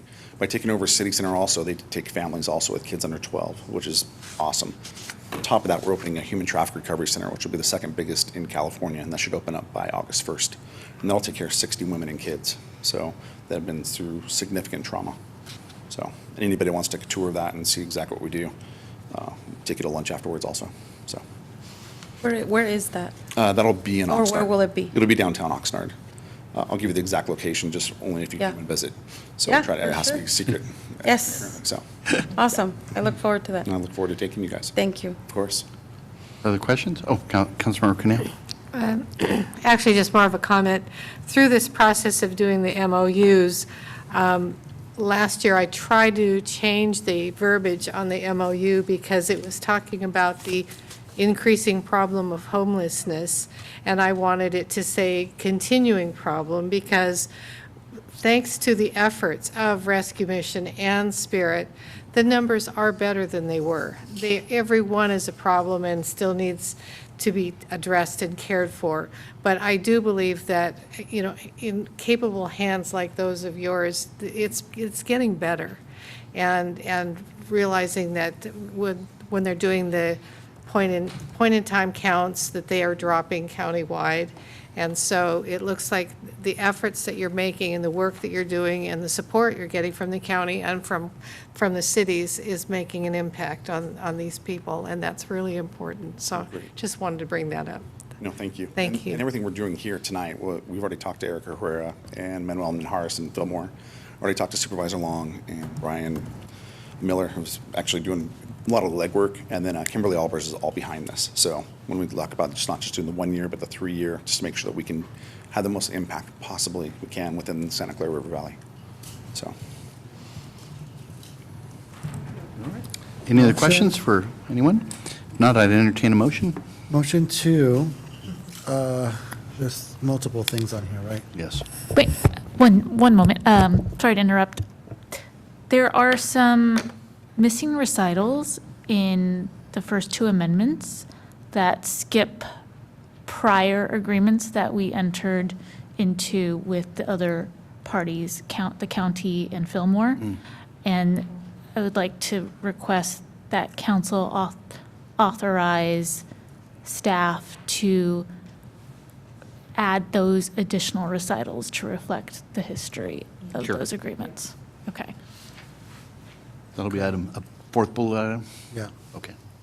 So, a motion to adopt the First Amendment to the agreement to provide financial support for the operations of a permanent year-round shelter serving homeless individuals, and adopt a First Amendment to the operating agreement with the Spirit of Santa Paula for operating of the Harvard Shelter, and adopt a letter of intent regarding transition of the Harvard Shelter operations to the Rescue Mission Alliance for a 3-year period with October, with yeah. the correction of the start date to be October 1st. And 4, With the additional recitals. with the additional recitals, and I'll provide staff the opportunity to make edits and amendments as appropriate. To the first amendments to the To the First Amendments. agreement providing financial support and the operating agreement. Yes. Okay, got it. Moved by Councilmember Chavez, I will second. seconded by Councilmember Nellis. And then I just have a comment. Good.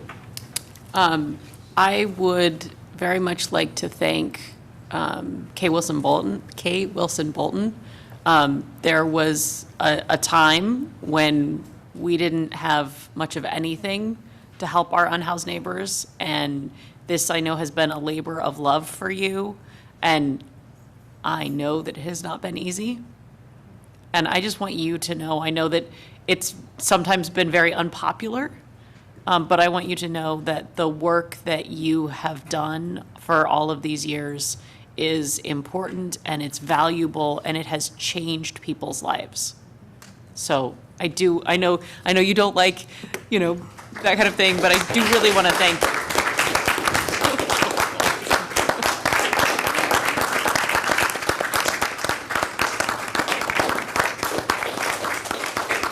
What I would like my tombstone to say is, she was relentless. Yeah, thank you, Jenny.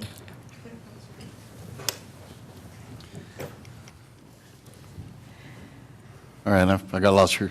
Who moved that? Oh, it's been moved in second. It's been moved in second. All right, any more discussion? Don't say any more comments. It's going to make us cry here. Thank you, Kay. Really, truly. You've been doing this a long time, and thank you. Okay, with that, all in favor, say aye. Aye. Aye. Anyone opposed? Okay, thank you very much. Item 12C passes. Congratulations, Clint. And, okay. All right, we're going to move on now to 12D, agreement with the Santa Paula Chamber of Commerce, and this is going to be presented by the Santa Paula Chamber of Commerce. Deidre, Chloe, and Nancy. Nancy, no? No yawning. Still here. Yawning. Good evening. Good evening. Good evening, City Council members, Mayor Juarez. I am staff, everybody. I'm Deirdre Weaver, Interim Executive Director with the Santa Paula Chamber of Commerce, and I'm here with Chloe. Hi, I'm Chloe Rahimzadeh-Lurie. I am the Operations Manager of the Chamber. Thank you. Oh, hey, cool. I like it to the right, great. So, We are here to share some of the Chamber's accomplishments in these focus areas as reflected in our agreement. At a glance, we will start with some of the deliverables over this past year. We were able to do 10 business promotion videos. I can't decide if I want to look up or look down here, so can you all hear me? You can hear me. All right. 5 Business Connects in partnership with city leadership and in working with our AmeriCorps fellow. Business roundtables, 5 business spotlight videos, 5 Did You Know videos, 5 ribbon cuttings, 5 cruise nights, and our Weave child care providers that were trained, there were 5 of them. 4 bilingual murals, 3 sip and shops, coffee with the cops, 5 of our Weave Entrepreneur graduates as a wonderful resource, the Women's Economic Ventures that is shared. What's that? Next slide. Oh, There you go. sorry. Nope, not yet. We're up on 3. 1. So we also completed a visitor center feasibility study. Self-service visitor center was installed. Chamber Awards event, Best of Heritage Valley Awards, support for the state of the city, and a mural restoration grant. So, digging in a little more detail here. It's only 30 more slides to go. I'm just kidding. Just kidding. All right, I'm there. I gotcha. All right, so business retention and workforce development, business engagement and business education. The business engagement, we have monthly business connects. This has been a great opportunity for connecting and facilitating our businesses, city staff, mayor, chamber leadership, and providing reports that identify some of the needs and some of the concerns and opportunities that come up. Business roundtables have been every other month. We've got one coming up on June 25th, bringing together local businesses, chamber partners, leadership, and Santa Paula's business community. Our education and workforce development, we hosted a workshop on California laws every small business should know. This was part of retention, business retention also, and providing information for businesses to remain compliant and informed. We also relaunched the Young Professionals Group and collaborated with the Ventura County Community College District on their 126 Forward initiative. We were able to meet with the team. The chamber promoted the workforce and business survey, encouraged participation, was able to email out to the membership, and also invite 126 Forward to do a presentation at one of our roundtables.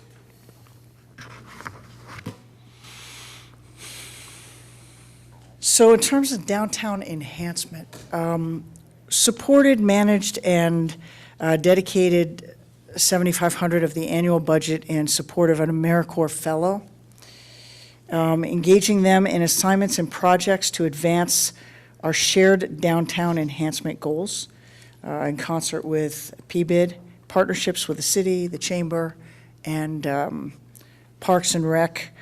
We also, with PBID, partnerships with City Corps trainees, and these are some of the downtown enhancement work that was done in the partnership with PBID, sidewalk cleaning, litter removal, historic building plaques we are working on, tree lighting, refining park benches, weed control, as you can see.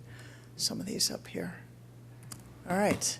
I don't know if you had a chance to come to the clock tower, but we did get to install a little bit of a self-service visitor center here.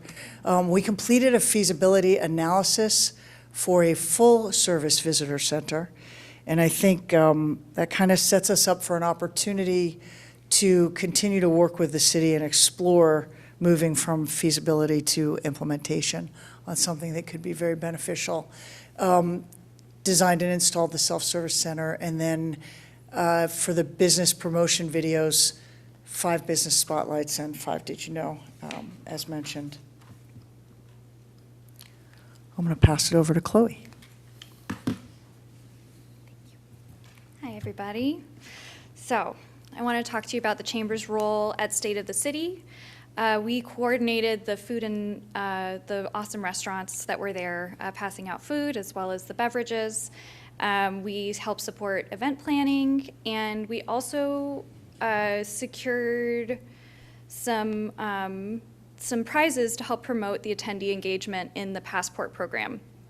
And some of those prizes, if you were there, you remember, they were quite extravagant. They were really great. And they featured our chamber members, our wonderful chamber members, as well as our ambassadors.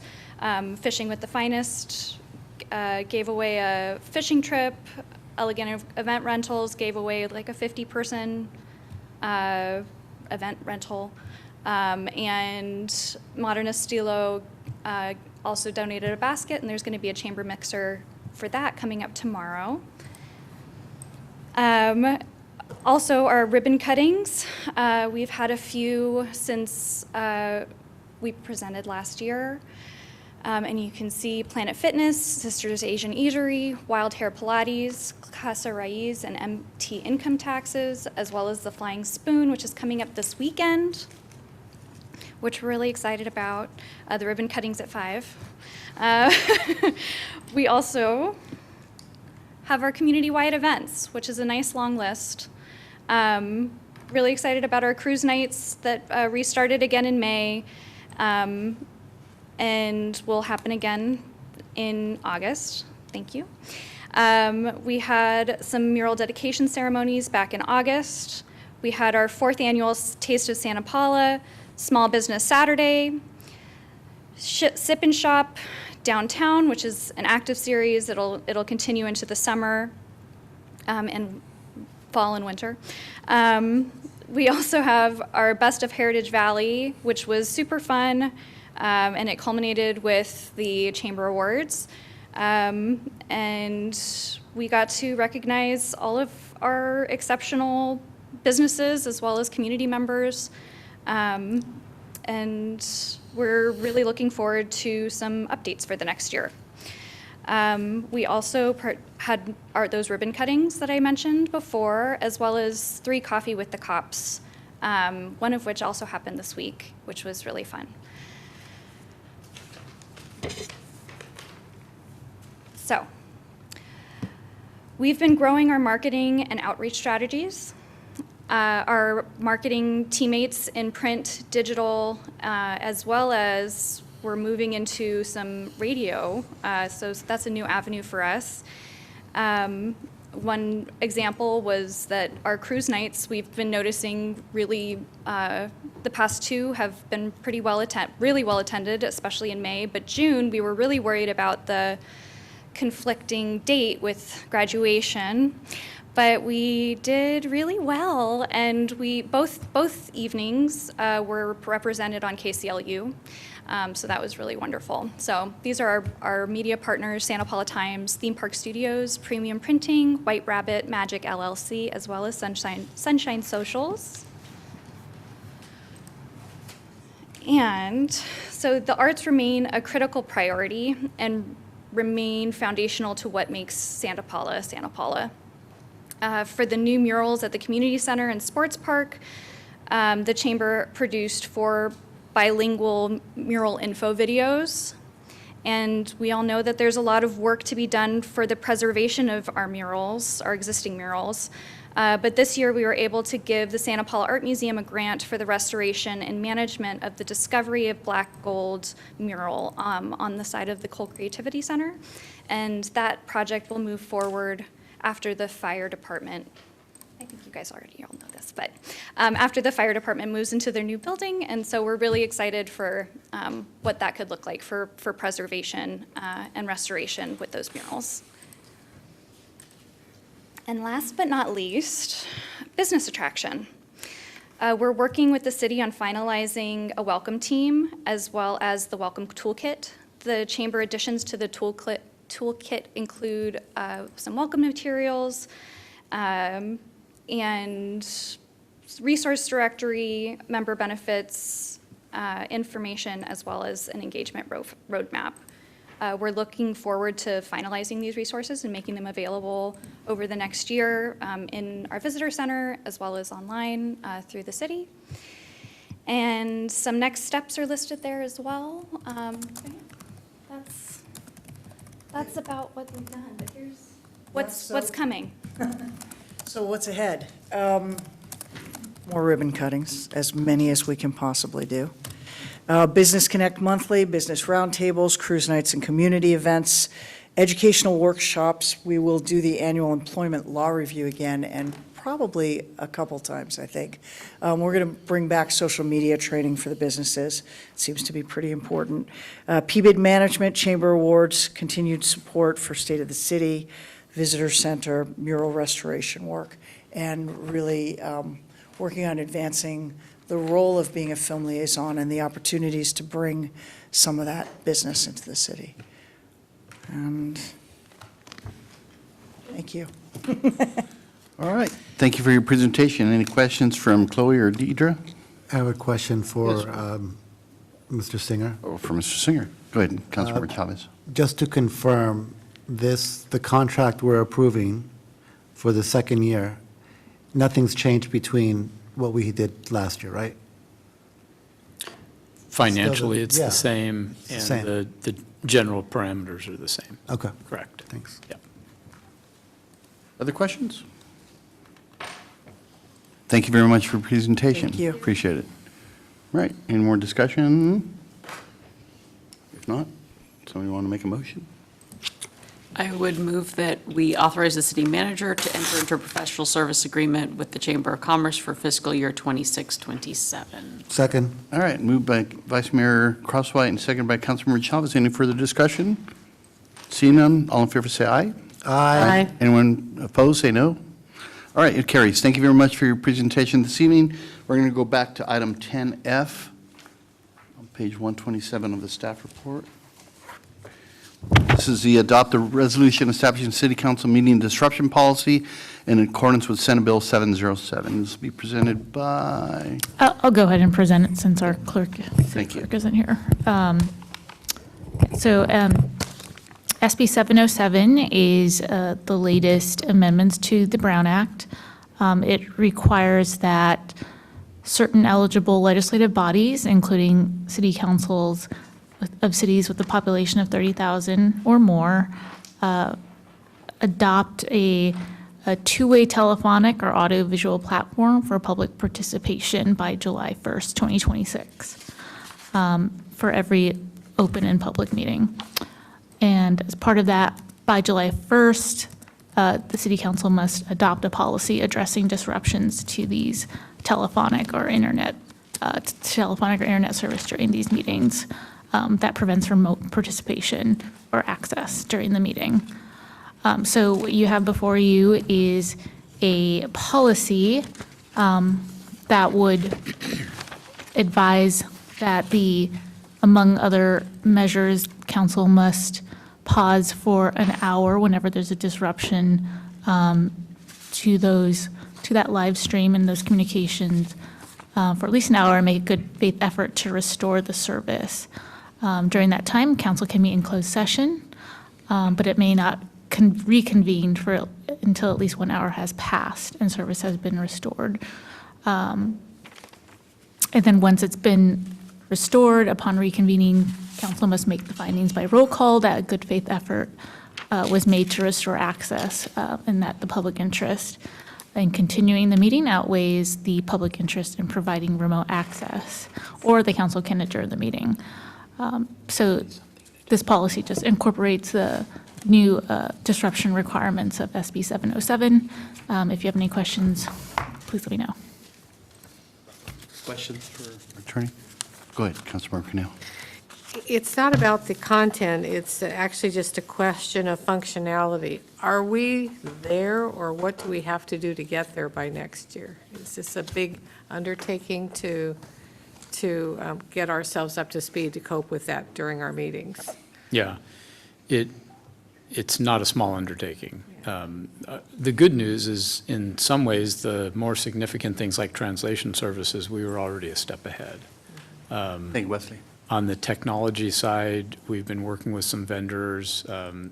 James Lanting, our, AV specialist, has actually been joining us for those discussions because he's really the expert, more than our IT people are, in terms of how we'll carry out future meetings so that the public can participate remotely.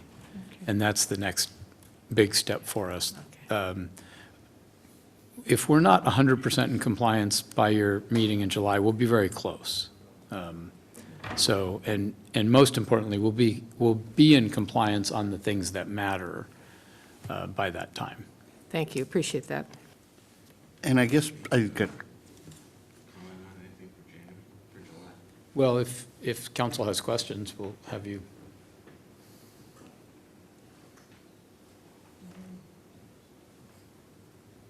what was the question? We're good.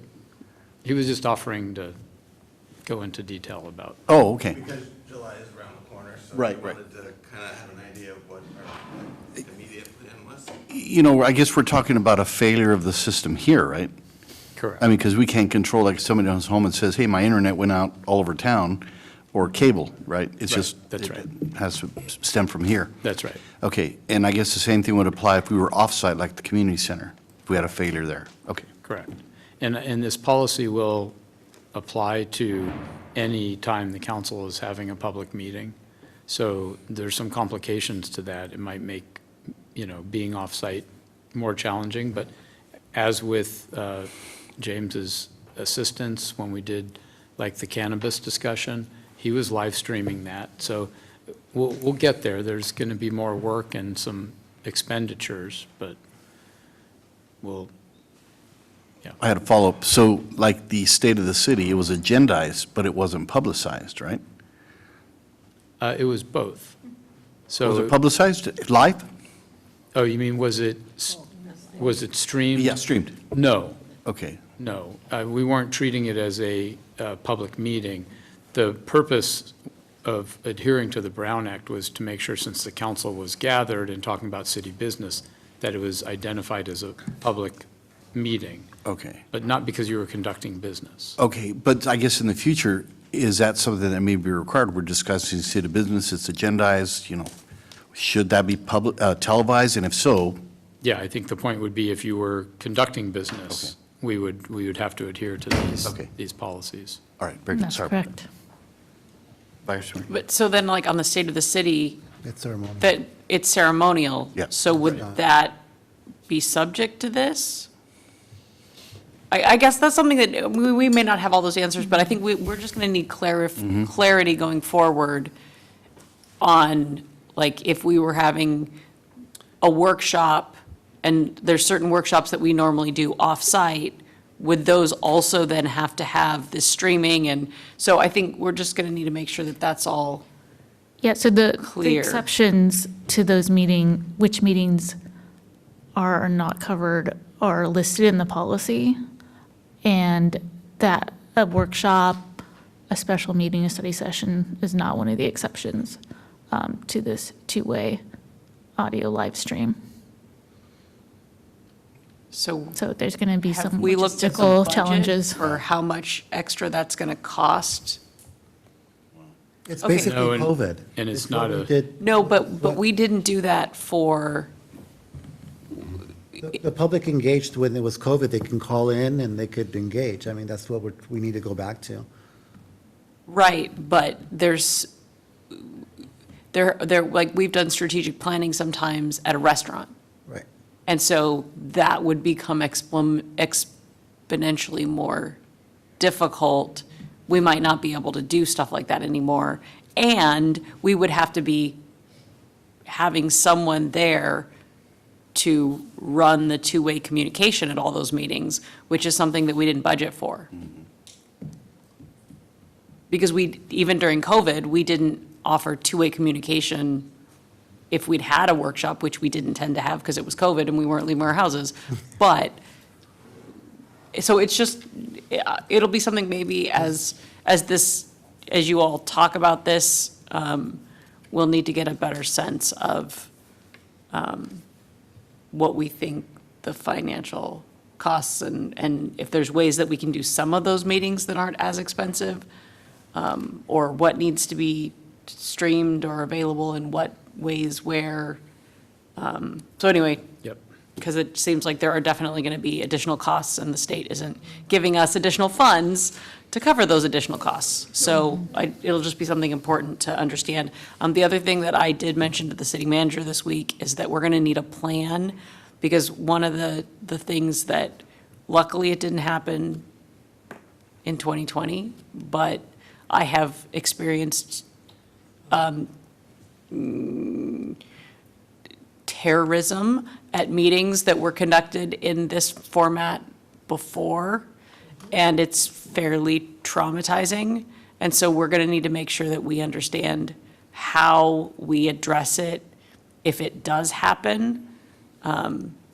So it'll just be another piece of technical machinations that we need to plan for and hope that we never have to go through, but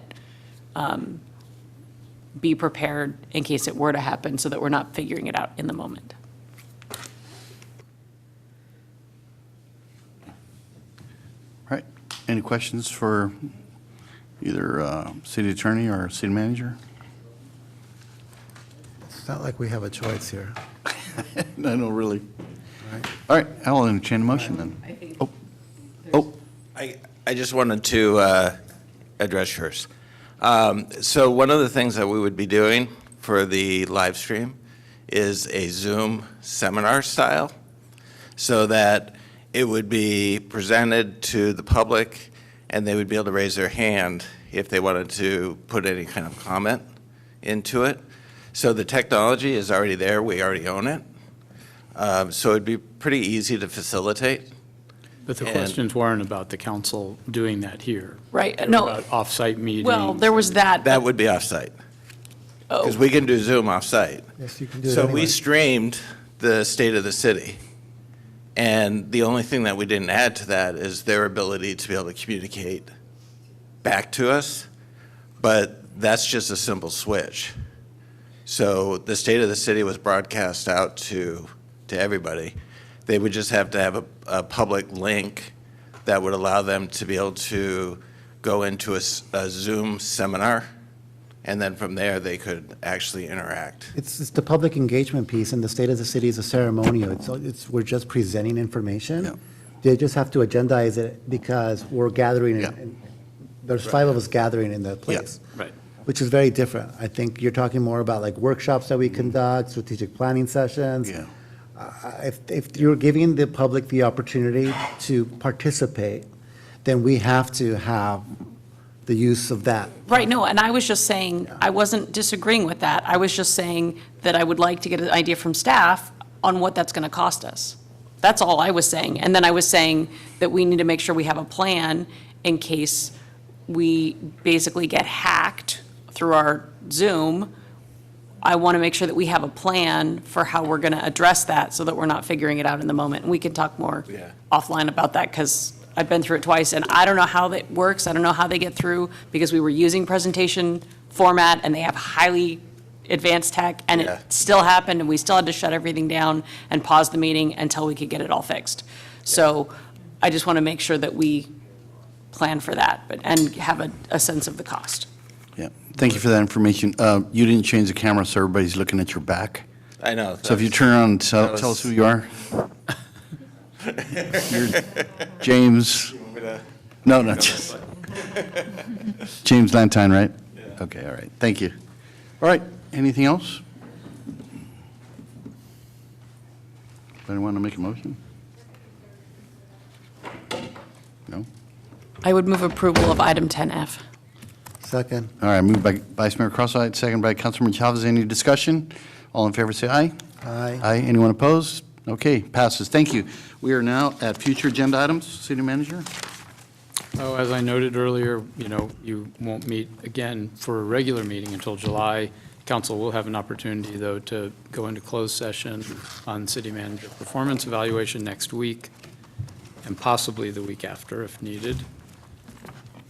So I hope everyone has a great 4th of July, and I'm sure I will see you before then. You know what, on this agenda, July 15th. It has Well, 14 as closed session. Special meeting on the 23rd. We don't know the closed session, do we? I know. All right. Then we are adjourned at 9:58.